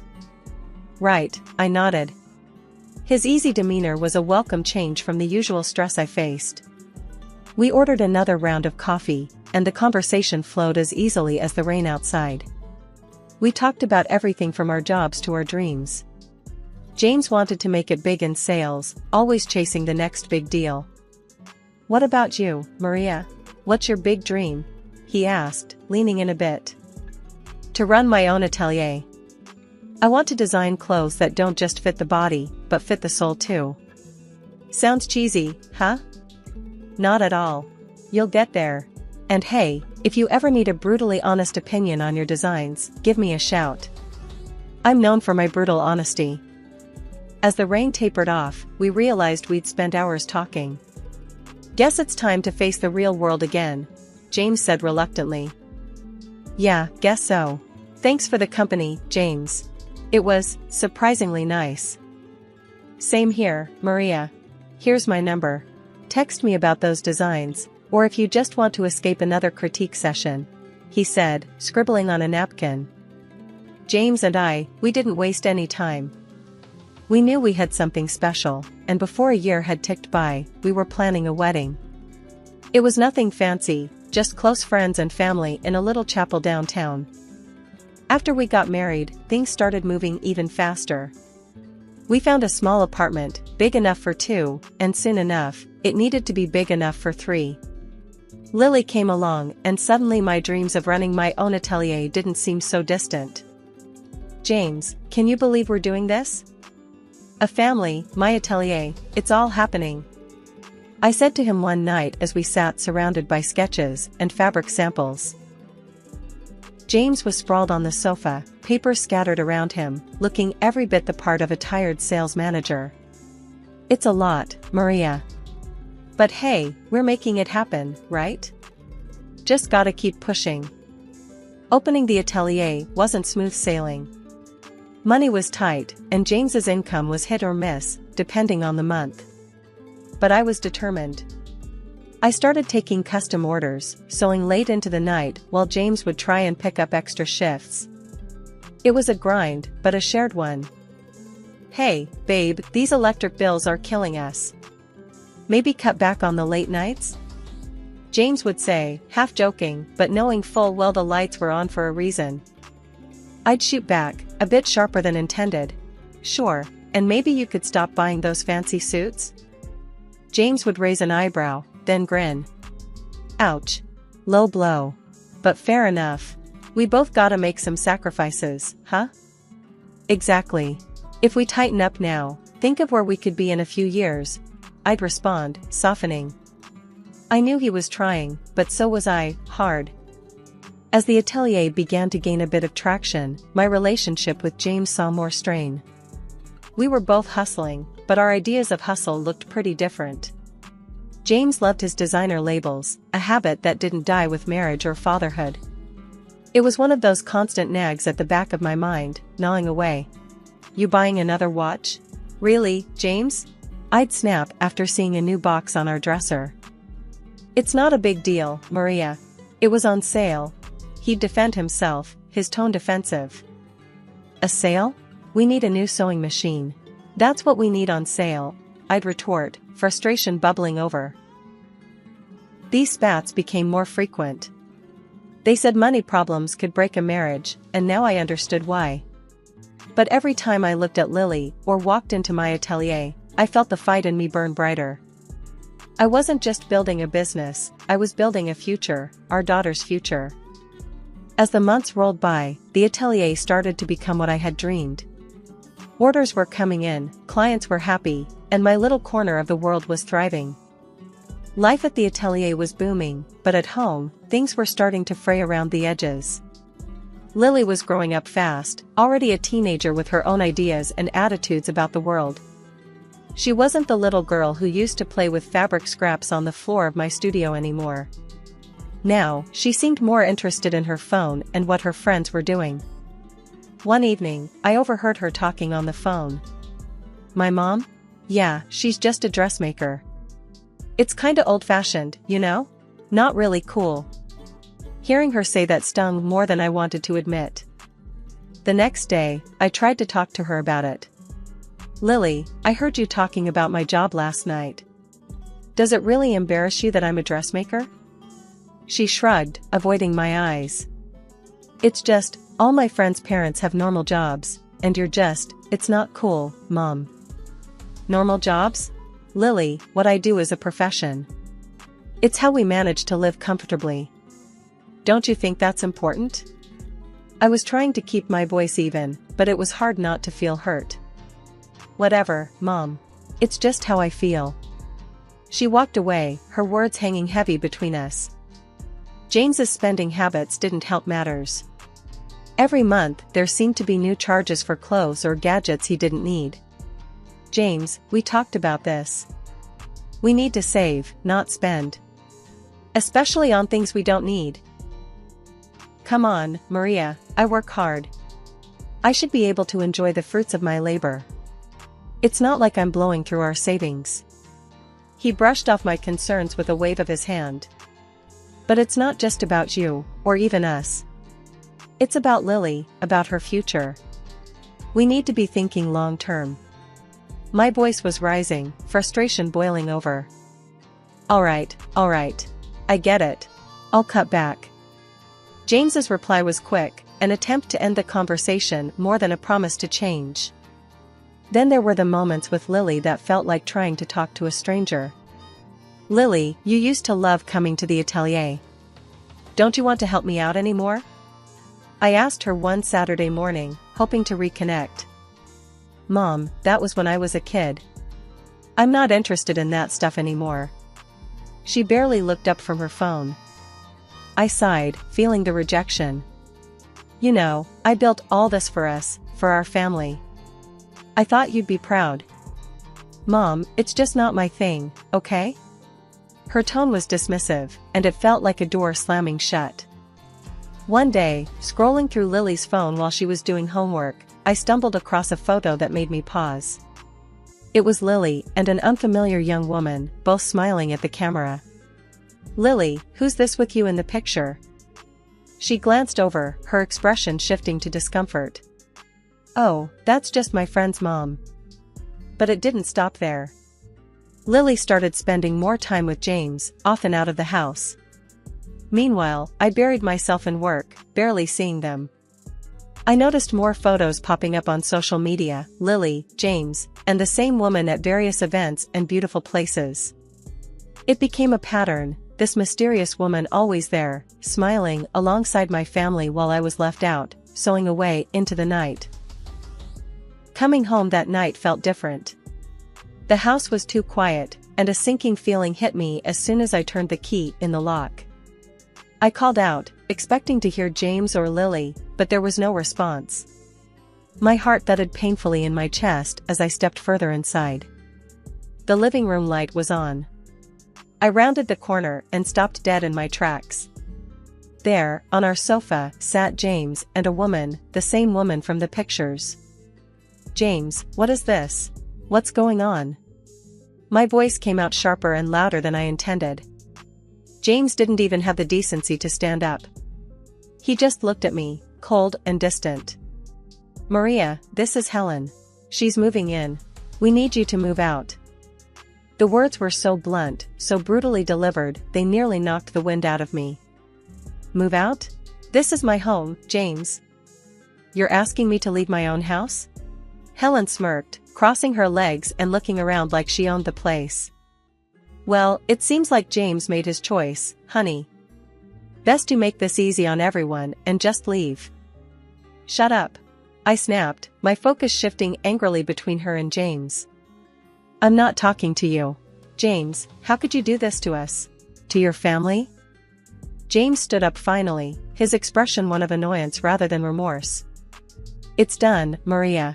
I'm done. We're done. Helen is here now, and that's just how it's going to be. I felt dizzy, the room spinning as their words echoed in my head. And Lily? Does she know about this? Does our daughter know that her father is kicking us out for her? James shrugged, a cruel indifference settling over his features. Lily is fine with it. She likes Helen. She understands things you never did. She doesn't want to see you anymore. That hit harder than anything. My own daughter? Siding with this betrayal? I pulled out my phone, my hands shaking, and dialed Lily's number. Lily, is it true? You really don't want to see me anymore? There was a pause on the other end, then Lily's voice, cold and distant. Yeah, Mom, it's true. Helen's cool, you know? She gets fashion, she's fun. Not like you, always stuck with your sewing and clients. You're just old-fashioned. Tears welled up in my eyes as I listened to her words. All those nights I stayed up working, all the sacrifices, it was all for her, for our family. And this was how she saw me? I hung up, my heart shattered into pieces. Helen looked pleased, her confidence swelling as she demonstratively stroked James's back, her smile haughty. I couldn't stand to be in that house another minute. I silently packed up the necessary things, my movements robotic. As I walked out the door, the sobs I had been holding back broke free. The drive to the hotel was blurry through my tear-filled eyes. Sobbing with resentment, I checked into the hotel, feeling lost and betrayed. I woke up in the hotel room feeling like I'd been run over. My head ached from crying, and my eyes were so swollen it hurt to blink. My phone buzzed with a message from Anna, my best friend who worked at a law firm. She had heard about the breakup and was checking in. Meeting Anna at a nearby cafe, I tried to compose myself, but as soon as I saw her concerned face, the dam broke again. Maria, oh my God, are you okay? What happened? Anna reached out, her voice full of worry as she grabbed my hands across the table. I shook my head, my voice a whisper. James, he's with someone else. Told me to get out of our home. And Lily, she's siding with him, Anna. Anna's face hardened. That's just cruel, Maria. You don't deserve any of this. You need to fight back, and I know just the person who can help. I blinked, taken aback. A lawyer, you mean? Yes, the best divorce lawyer in the city. I've seen him in action, Maria. He's tough, smart, and he doesn't let anyone push his clients around. I'll call him right now if you want.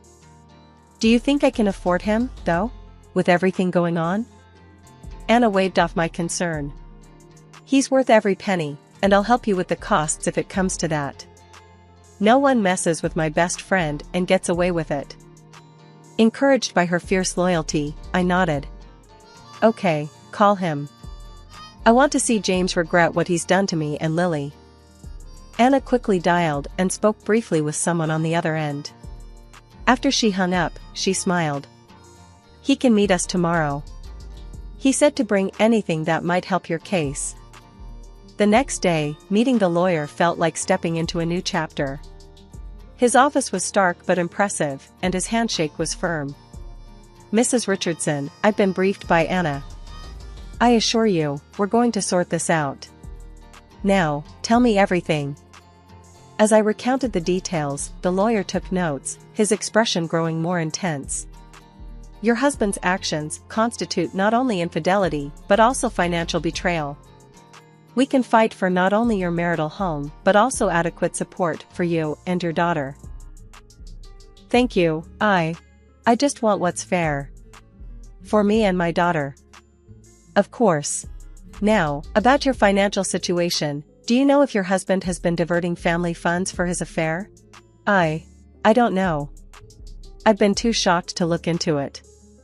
We'll get on that right away. If he's been using marital assets to fund his lifestyle with this other woman, that strengthens your case considerably. After the meeting, I went straight to the bank to pull up the bank statements the lawyer requested. My heart sank as I scrolled through the numbers.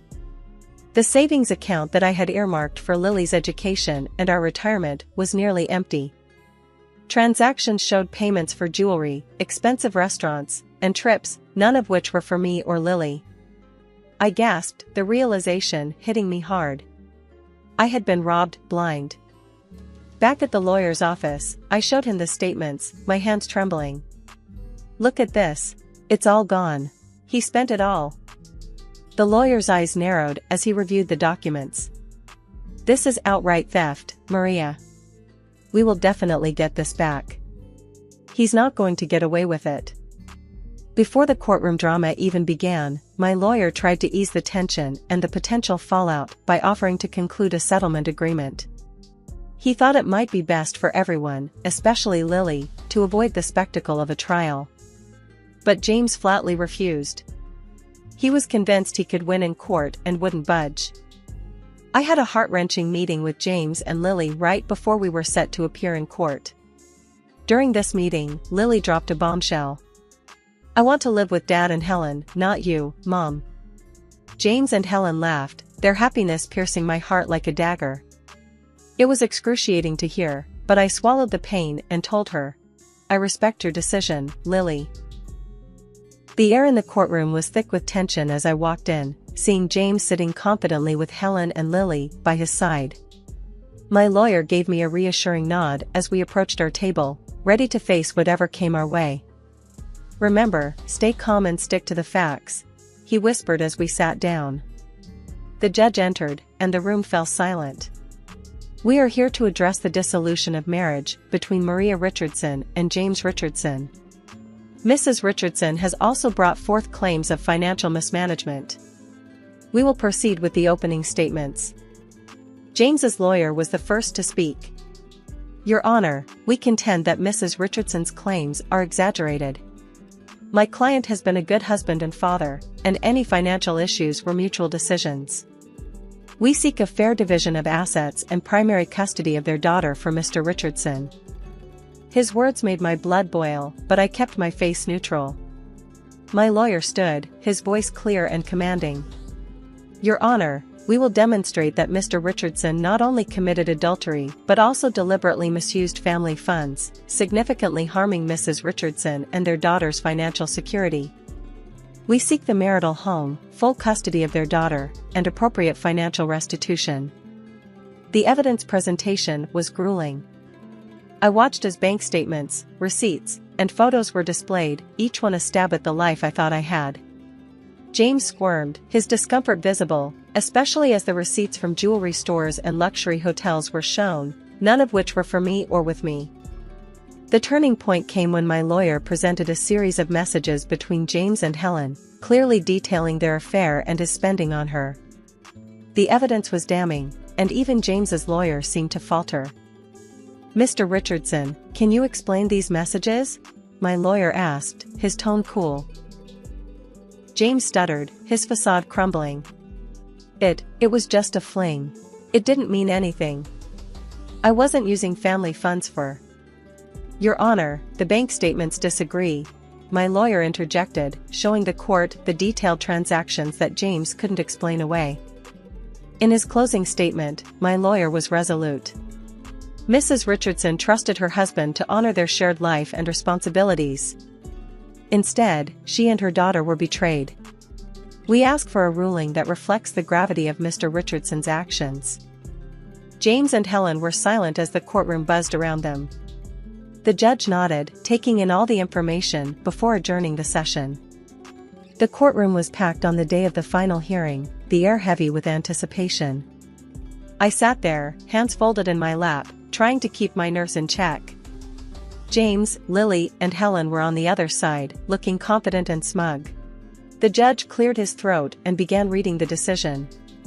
"In light of the evidence presented, I am awarding the marital home to Mrs. Richardson, along with financial compensation from Mr. Richardson for the misappropriation of family assets." My heart leaped with a mix of relief and victory, but the most crucial part was yet to come. The judge continued. "Now, regarding the custody of the minor child, Lily Richardson." James interrupted, standing up with a sneer. Your Honor, my daughter has expressed her desire to live with me and my partner, which means Mrs. Richardson should be paying us child support for her maintenance. There was a murmur in the courtroom. I felt a cold wave of fear, but before I could say anything, Lily stood up. She looked straight at the judge, her voice clear and strong. I've changed my mind. I want to live with my mom. I've realized my dad used the money my mom saved for my education. I was wrong before. My mom is the best.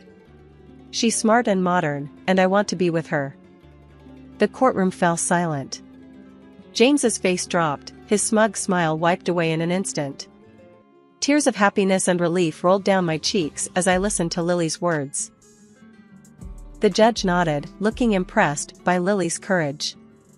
The court respects the minor's wishes. Custody of Lily Richardson will be granted to Mrs. Richardson. Furthermore, Mr. Richardson will provide child support payments.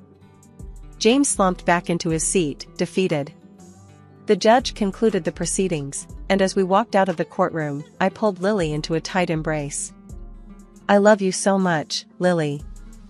I'm so proud of you. As we exited, we saw James and Helen arguing heatedly. Helen's voice was shrill as she berated him. I don't need a loser who's broke. I'm finding someone who can actually provide for me. With that, she stormed off, leaving James standing there, utterly alone and broken.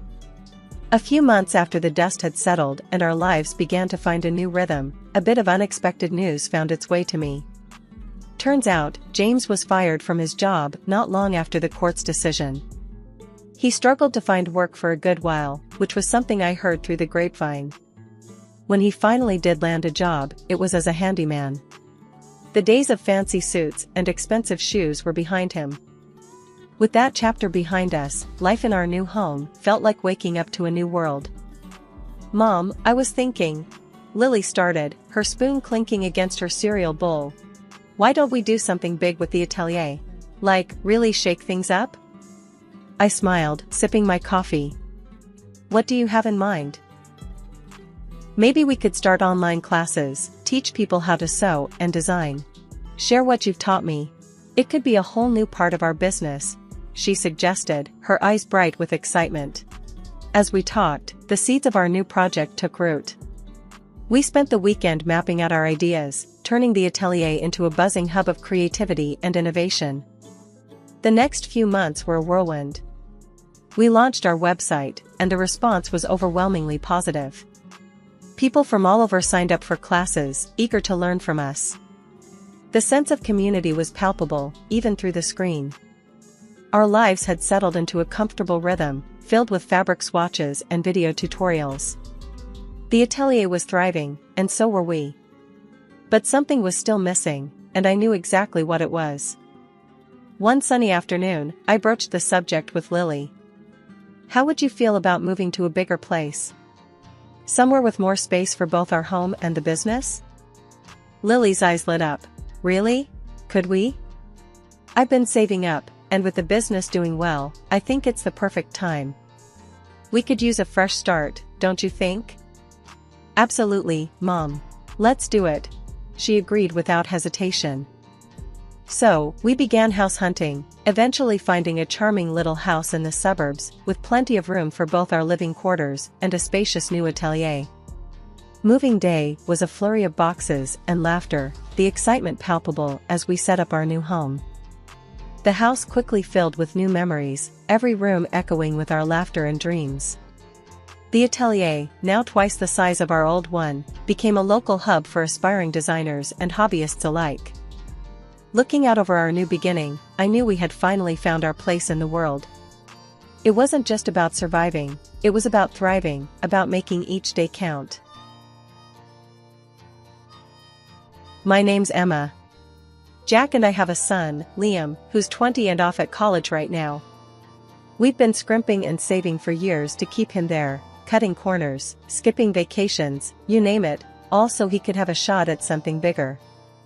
We live in the house my grandmother left us when she moved into a nursing home. It's large, comfy, but nothing fancy, just feels like home. Jack works at the local hardware store, and I manage the front desk at a doctor's office. We make do, living a no-frills kind of life, and that's just fine by us. It was a Thursday afternoon, sun hanging just right, made you think about calling it a day early. But then Jack's phone rang, cutting through any thoughts of an early weekend.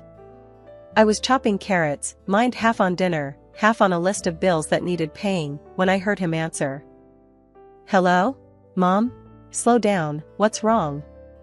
His face went white as he listened. I stopped what I was doing, towel in hand, watching him pace. He ended the call, looking shaken. "That was my dad," he said, sinking into the couch like his strings had been cut. "Their business tanked. Bankrupt. They've lost everything, even the house." My heart sank. "Oh, Jack, that's terrible. What are they planning to do?" "They want to come stay with us. Just for a bit," they said, "till they sort something out." I hesitated, thinking about our already tight budget, the quiet order of our life that was about to be upended. "And what did you tell them?" He rubbed his neck, a sure sign he was stressed. "Told them I'd talk to you first. It's your house, Emma. Wouldn't just spring that on you without checking." Jack's parents, Frank and Helen, they weren't the easygoing type. High flyers, used to the good life, and our simple setup was miles from what they were accustomed to. "You know how they are, Jack.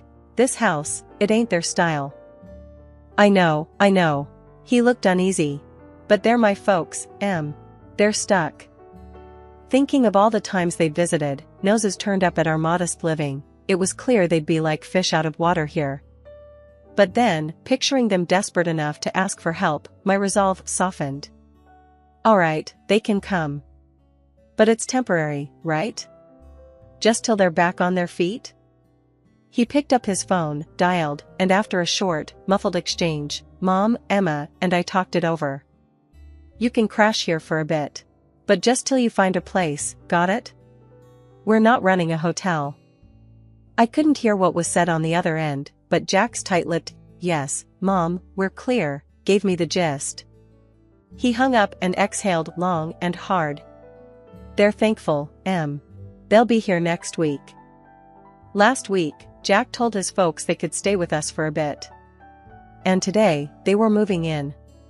I watched from the porch as 2 huge trucks rolled up our driveway, and I swear, my heart sank. Jack was out there directing traffic like some parking lot attendant, trying to keep a smile plastered on his face. Frank was the first to barrel out of the car, a big grin on his face, clapping Jack on the back so hard you'd think he'd won the lottery and not just moved into his son's house. "Emma, darling." Helen swept up to me, all perfumed and peppy, planting a kiss on my cheek that felt more like a branding iron. "You're an angel for letting us invade like this." I forced a smile, my eyes darting to the mountain of stuff they were unloading. "It's no problem, Helen. But, is this all of it?" "Oh, this is just the essentials." She waved a dismissive hand, as if the pile of furniture and boxes wasn't already swallowing our front yard. "The rest we've put in storage." "Essentials?" I bit my tongue to keep from saying anything rash. If these were essentials, I dreaded to think what they'd left behind. Jack caught my eye, and I could tell he was thinking the same thing. "Let's get this stuff inside then," Jack said, more to himself than anyone else. Frank and Helen directed the movers with the kind of authority you'd think they were moving into a palace, not our modest little home. The movers shuffled past, hauling in armchairs, countless boxes, and, would you believe it, a grandfather clock. Who needs a grandfather clock in their temporary home? "Right there, boys, just set it all there," Frank directed, pointing at various spots around our living room, which was rapidly disappearing under a sea of their belongings. I pulled Jack aside while the movers took a breather. "Jack, this is crazy. They've brought enough to furnish a whole house. Where are we going to put all this?" Jack rubbed his temples. I know. I'll talk to them, okay? Let's just get through today." We retreated as the movers continued their work. The whole ground floor was turning into a replica of Frank and Helen's old house. Every corner filled, every space taken over. By the time the movers were done, our once cozy living room looked more like a storage unit. Dinner that night was a chaotic affair. We barely found the table under all the clutter. Frank and Helen seemed oblivious to the mess, chatting away about their journey here. "Emma, you really should try this wine," Frank said, popping open a bottle of something French and probably more expensive than our entire grocery budget for the week. "We're so grateful to you both," Helen chimed in, her voice sugary enough to give you cavities. "It's just till we find our feet." "Yeah, about that," Jack started, clearing his throat. "We need to talk about some ground rules. Space is tight, and—" "Oh, don't worry about it, son," Frank waved him off. "We'll manage just fine. Won't we, dear?" He smiled at Helen, who nodded enthusiastically. I looked around at our invaded space, the piles of boxes, the fancy ornaments, crowding out our simple decorations. Manage just fine? I wasn't so sure about that. Living with Frank and Helen had been an adjustment, to put it mildly. A few days have passed since they moved in, and just when I thought we'd settled into some kind of routine, the kitchen became the new battleground. It was a Tuesday evening, and I was fixing dinner like usual. Something simple and hearty, spaghetti with a homemade tomato sauce. I was stirring the pot when Helen waltzed into the kitchen, her nose wrinkling as if she'd just walked into a barn. "What's that smell?" she asked, her tone dripping with disdain. "It's dinner," I replied, keeping my voice as steady as I could manage. "Spaghetti night." "Spaghetti?" she scoffed, peering over my shoulder. "Where's the meat? The fresh herbs? This is what you feed us?" Jack, hearing the commotion, wandered in, drying his hands on a dish towel. "What's the problem?" His mom turned to him with a look that could curdle milk. "The problem, Jack, is that we're expected to eat this." She gestured at the bubbling pot as if it were a cauldron of poison. I took a deep breath, trying not to let her get to me. "It's what we usually eat. We can't afford steaks and fancy meals every night." Jack stepped between us, his face set in hard lines. "Mom, this is Emma's house, and this is what we eat. If you want something else, you're welcome to cook for yourselves." "Oh, we will," Helen retorted, her eyes narrowing. "And we expect you to provide the groceries we require. We're not used to living like this." I'd had enough. "Look, I'm sorry you're used to different, but this is what we can manage. Our budget doesn't stretch to luxuries." Frank, who'd been silent up till then, chimed in, his voice booming. "Then perhaps you need to reevaluate your budget, young lady. We're not animals to feed on scraps." Jack's jaw clenched. "Dad, that's enough. We're doing the best we can." The room was thick with tension, everyone's shoulders up around their ears. Finally, Helen huffed. "Fine. Tomorrow we'll give you a list of what we eat. You can make sure it's here." The next day, true to her word, Helen handed me a list. Marbled beef, fresh seafood, organic this, imported that. I looked at the list, my heart sinking. That evening, we sat down with Frank and Helen, the list between us on the kitchen table. "We expect proper meals, steaks from marbled beef or the finest fish," Frank declared, as if it was the most normal request in the world. Jack and I exchanged shocked looks. "We can't swing that," he said, his voice firm but weary. "That's just not in our budget." Their response was swift and harsh. "Lazy, both of you," Helen snapped. "Can't even provide a decent meal." In the end, feeling cornered, I caved to their demands. I started buying only the highest quality products for them, while Jack and I got by on fast food, just to save costs. A month later, I sat down to crunch the numbers, and my heart nearly stopped. Our food expenses had doubled. And to top it off, Helen's daily luxurious baths had sent our water bill through the roof. Dinner had become a battlefield, but tonight was different. Frank and Helen were digging into some lavish dishes they'd insisted on buying, marbled steaks and imported fish. Meanwhile, Jack and I sat across from them, our plates filled with the simple pasta we could afford. The disparity wasn't just on our plates, it was drawing a deeper line between us every day. As they savored another bite of their expensive meals, I couldn't hold back any longer. "This has got to stop," I said, the words heavy in the air.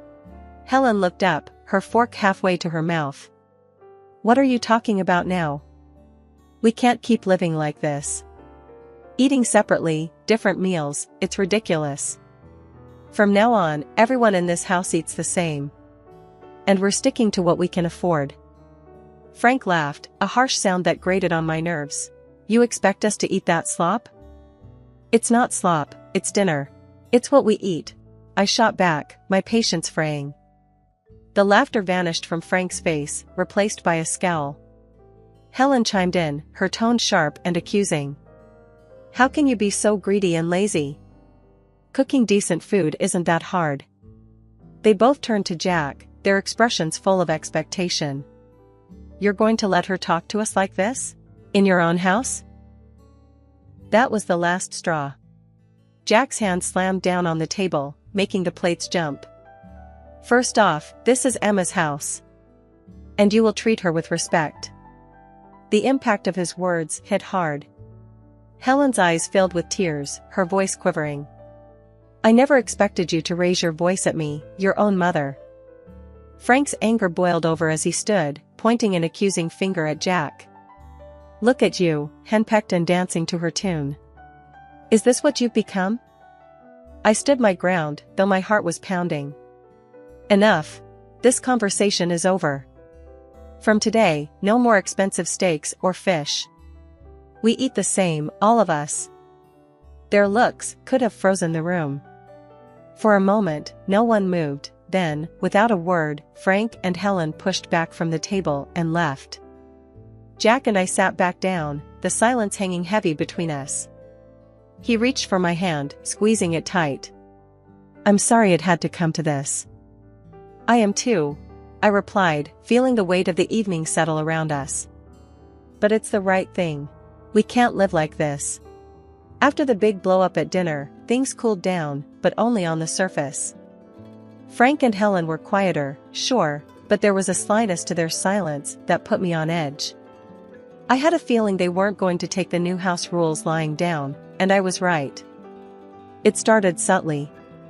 A few days later, I was cleaning up after a lunch of sandwiches when the doorbell rang. I wiped my hands on a towel and headed to the front door, expecting maybe a package or a neighbor. But when I opened it, there stood a delivery guy holding a large, aromatic bag from some high-end restaurant in town. "Delivery for Emma," he said, glancing at his clipboard. I was puzzled. There must be some mistake. I didn't order this. Just then, Helen appeared behind me, her smile a bit too wide. "Oh, I took the liberty of ordering for us. I thought we deserved a nice meal after all the recent discomfort." I frowned, taking the bag hesitantly. "Helen, we talked about this. We're cutting back on expenses." She shrugged, her eyes avoiding mine. "I thought it was on your tab, dear. My mistake." Jack walked in from the kitchen, overhearing us. "What's going on?" "Your mother decided we deserved an expensive lunch," I said, the weight of the bag in my hands suddenly feeling heavier. Jack's expression hardened. "Mom, we agreed, no more of this." Frank stepped into the hallway, his voice booming. "What's a little lunch going to hurt? You can't expect us to live like monks forever." I set the bag down on the entryway table, feeling the frustration bubble up. "It's not just lunch. It's every meal, every extra expense we can't afford. We told you, we're sticking to a budget." Helen's face turned cold. "Well, if you're going to make such a fuss over a simple meal, I suppose we won't bother next time." Jack pinched the bridge of his nose. "It's not just about the meal, it's about respecting the rules of the house. You can't keep going behind our backs." The conversation went in circles for a few more minutes until Frank and Helen retreated to their room, leaving the uneaten, expensive lunch on the table.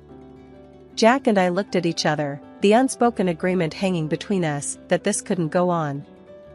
"I'll call the restaurant, explain the situation, and cancel any future orders made without our consent," I said, picking up the phone. Jack nodded, his jaw set. I'll talk to them again. This sneaky stuff has to stop.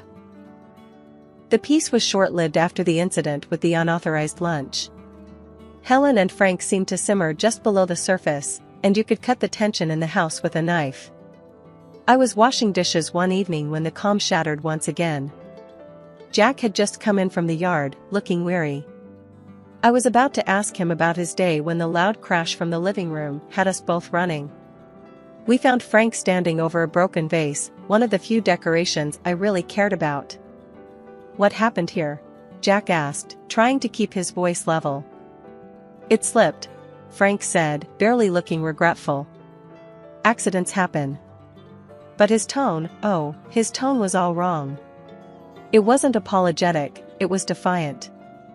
Jack bent down to pick up the pieces, and I couldn't help but say, "This vase was from my grandmother. It's been here longer than I have." Helen scoffed from the doorway. "It's just a vase. You can get another." "That's not the point, Helen," I snapped, feeling my frustration rise. "The point is respect, something that's clearly lacking here." "You want to talk about respect?" Frank shot back, his voice raising.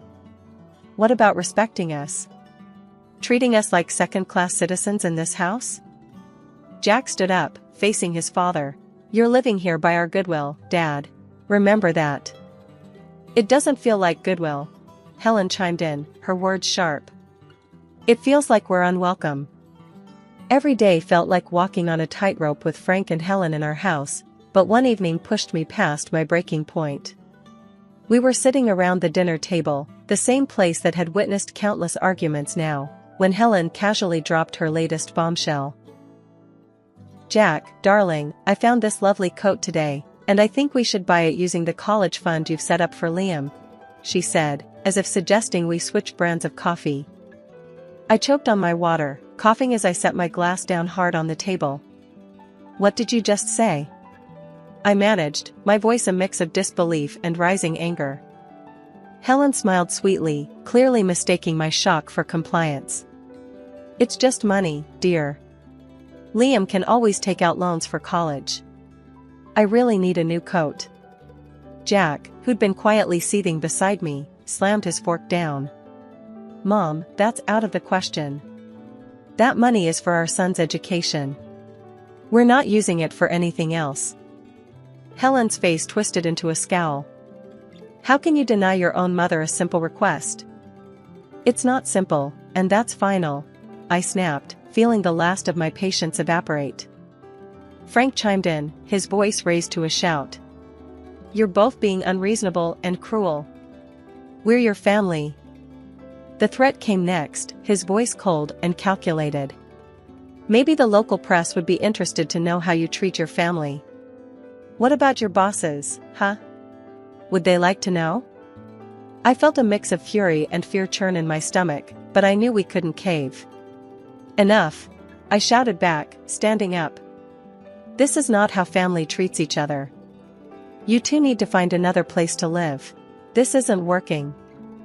Helen burst into tears, playing the victim, while Frank continued to hurl accusations and threats. The dinner ended with them storming out of the room, leaving Jack and me in stunned silence. Once the house was quiet, I retreated to the bedroom and dialed my grandmother. She picked up after a few rings, her voice a comforting presence. "Grandma, it's Emma," I said, my voice thick with emotion. "What's wrong, dear?" she asked, her tone immediately alert. I poured out everything, the demands, the threats, the impossible situation with Helen and Frank. She listened without interrupting, her quiet hums a steady reassurance in the background. When I finished, there was a brief pause. Then, decisively, she said, "I'll come to stay with you for a couple of months." "Are you sure, Grandma? What about the nursing home?" "I'm sure. It sounds like you need me there, and I'm not one to sit by when my family is in trouble," she declared, her voice resolute. When Grandma arrived, it was like a gust of fresh air swept through the house. She might have been older and moved a little slower, but her spirit was as fiery as ever.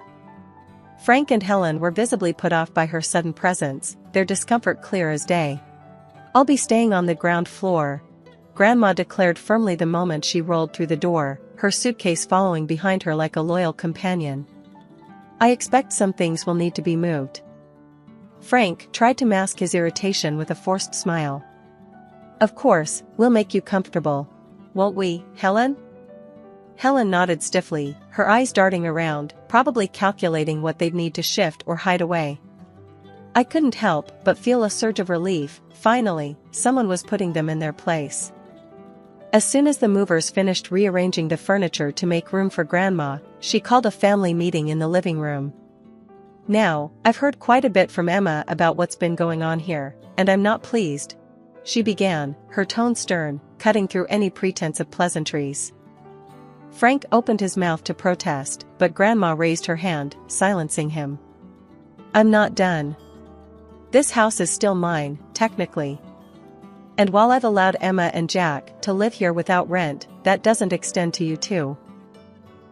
The blood drained from Helen's face. You want us to pay rent? She sputtered. Yes, I do. $4,000 a month, Grandma stated flatly. That's outrageous, Frank exclaimed, standing up from his chair. We can't afford that. Well, considering the costs you've been racking up here, I'd say you can afford to cut back on your luxuries, Grandma shot back. But we're family, Helen tried, her voice quivering slightly. Family doesn't exploit each other, Grandma countered. Since you've been enjoying a lifestyle beyond your means on my granddaughter's dime, I think it's only fair. Frank and Helen were at a loss for words, exchanging glances as if looking for an out, but finding none. And one more thing, Grandma continued. If you think the rent is too high, you're welcome to find somewhere else to live. Or, if you decide to stay, you'll provide me with daily assistance. I need help getting around, meals prepared, and someone to ensure I'm taken care of. Helen's mouth opened and closed like a fish out of water, her earlier bravado evaporated completely. Frank, who had always prided himself on his independence, looked like he'd been punched in the gut. Think it over, Grandma finished, her voice softening just a tad. I'll need your answer by tomorrow morning. As they retreated to their room, presumably to discuss their limited options, Grandma turned to us, her expression softening. Don't you worry, kids. We'll sort this mess out. The morning after Grandma laid down her new house rules, it was like someone had flipped a switch in Frank and Helen. I walked into the kitchen to find them packing their things, a pile of boxes already forming at the door. We've decided to move out, Frank announced, not looking up from the box he was sealing. We found a small apartment. We'll take our things and go. Helen was quieter, busily stuffing things into bags, her movements sharp and quick. It's for the best, she muttered, almost to herself, but loud enough for me to hear. The rest of the morning was a blur of activity. Boxes and furniture moved out the door. Jack helped, more out of a sense of duty than anything else. By mid-afternoon, their part of the house was eerily empty, the echo of their departure hanging in the air. Once they'd driven off, Grandma, who'd been watching quietly from her chair, gave me a knowing look. Well, that's that then. They'll be all right, you know. Sometimes a little hardship is needed to bring people back to earth. We found out later that they'd sold most of their belongings to cover the rent and their other debts. The luxurious life they were used to was trimmed down to essentials, much like their new apartment. Grandma stayed with us for 2 more weeks, a comforting presence in the house. But eventually, she decided it was time to return to her nursing home. Driving her back to the nursing home, I felt a mix of sadness and relief. Thanks for everything, Grandma. We couldn't have managed without you. She waved off my thanks with a chuckle. Oh, nonsense. You're stronger than you think. Just remember to stand up for yourselves. No one else will do it for you. I hugged her goodbye, promising to visit soon. When I got home, the house seemed bigger, quieter. That night, we sat on our porch, the evening air cool and pleasant. Life had thrown us a curveball, but we had caught it, dealt with it, and were ready to move on. Whatever came next, we knew we could handle it together, with or without anyone else's approval.